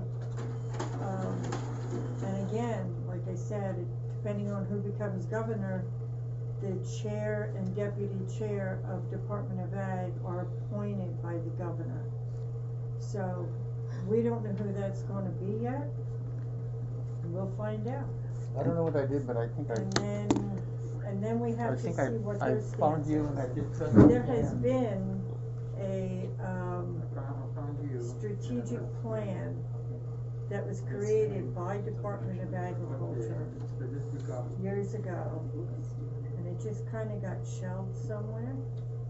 So we have been talking with legislators that we're hoping will get into office, saying, you need to get this out and read it. These are the issues that were determined statewide years ago. And this is a strategic plan. It's set out, I think until 2025 at least, or beyond. It was like a 15-year program. And it just came to a screeching halt. Was it before COVID? Oh, long before. Yeah, I think I worked on that. So like, Yeah. but What see, made it stop? It just but it because seems people- Well- like now that COVID is. I don't know, but it was, You know, I mean, it's not like. wasn't that what big, Eric was working on disastrous with the proportions HFNA now. guys? It's I kind of remember that. leveled out a little bit. Strategic plan. There's so much complacency, Doors open. You and go in. not just people not Or- wearing masks, you know where what I you gonna mean? go? It's not Oh, that. yeah. Yeah, I gotta run. It's like Yeah, me too. everywhere. You guys wanna take any food home? No. Yeah. Government, you know Please what I make a mean? plate. They're like, they're busy doing other things, so they just don't. I'm do good too, it. I don't, you guys can eat it tomorrow. And so we're trying, that's just why You we're want us to trying take a do plate or this. not? Please, We know yeah. that people want, need sure. help. And I'm saying to Eric, well, like, Take we 2 need plates to if find you out what can help they balance need. on. So. And we can't task our agents, they are so busy. You got your plates right there. And, I know. you know, we're Just- trying to Give me a dirty plate. work with them, but we can't ask Huh? them to Give me do your dirty anything. We can't have them me your visit dirty every plate. farm The one on the and top? every Yeah. floriculture person on this island. James can't do that and talk story one-on-one, that's where he said it would be the easiest Do you way. recycle? So, you know, we're hoping Yeah, that this I'll will recycle help. Thank you. We Thank can you. find out what Thank you for the coming. issues are and what we can do to help. Was it worth it? Thanks for coming. I'm Charles. glad. It's so hard. Good night, everybody. You got Thanks, help Charles. with Hey, Charles. and there's this all this stuff. There in has to be between. somebody in the middle to bring it together. So that's where we're at. Do you have like a clothespin or something? I hope that works. Yeah. I was recording, I hope that It's good works. to see you again, Judy. I recorded one other thing, so I don't know if it doesn't work. It's all right. I Hour turned- and 52 minutes, so I recorded something. I turned on my recorder too, so. Okay. Yeah. I didn't know, that's why I started mine. Well, and I I'd didn't forgotten know that if you the wanted, HEPA but- filter was going in the background too, so I was like, oh, Yeah. I can't hear. Well, I had mine over here, and then I'm like, all right, better Thank you, James. No, thank you all for Thank you coming for doing out. this. Coming out for your vacation. Oh, you're very welcome. Hopefully, we can do some I more. hope you get paid for today. Thanks, Johnny. Okay, thank you for coming. Say hi to Terry. Oh, and I so will, how I'll much see you is it? Saturday. How much is it now? You know, like the market, I know you raised your prices, but if I wanna send just a plain old tropical arrangement to California, 70, okay, good. the small box. Yeah, so I can just. Yeah, cause the fill out shipping's the gone form. up, the price boxes No, I and know, everything it's else. fine. I Well, just I need hope to do the it. other three Oh, had so, good You discussion. can order online or give Oh, me. I can do it online? Good to see you again, Judy. Okay, cool. Good to see you too. KauaiFlowers.com. Okay, perfect. Thanks for Alright. coming out, Thank Nina. you. Really appreciate it. Thank Yeah, you. my classmate died. Thanks, Johnny. That's the other thing, you know, people are dying. Yeah. Thank you, Johnny. Oh, thank you, Neil, for coming. Thanks, there you go. Hope it's worth your while. Thank you. Hopefully it does for some good. Do you have a small Ziploc bag? Yeah, where do I have I want to take some out of there. Yeah, please. So, what time were we gonna meet for lunch? I don't need to be at the airport until 2, so because my flight's at 4. Should we meet at Rob's at what, 11:30? That works for me. Yeah, like I said, my flight's at 1, but it's just over next to Wilcox. Do you so mind it's if I pretty take close. some? Yeah, please. You can take the whole thing if you like. You Jack. sure? Yeah, please. Really? Why don't we meet Yeah. at 11:30? Wow. No, You please. sure? Yeah, please. Oh, I love this stuff. All right, 11:30 at Rob's. 11:30. Okay. And it has the address. Well, it's on Rice Street, so I can't miss it. 11:30. Yeah, I'm gonna make a note. So, right now. 11. I can't wait to start tracking the packages I mailed to myself today with my new stuff in. Oh, you mailed yourself Well, some packages? I bought all this, I did all the shopping, and then I looked at Kathy and I said, you know, there's only one problem here. I had a hard time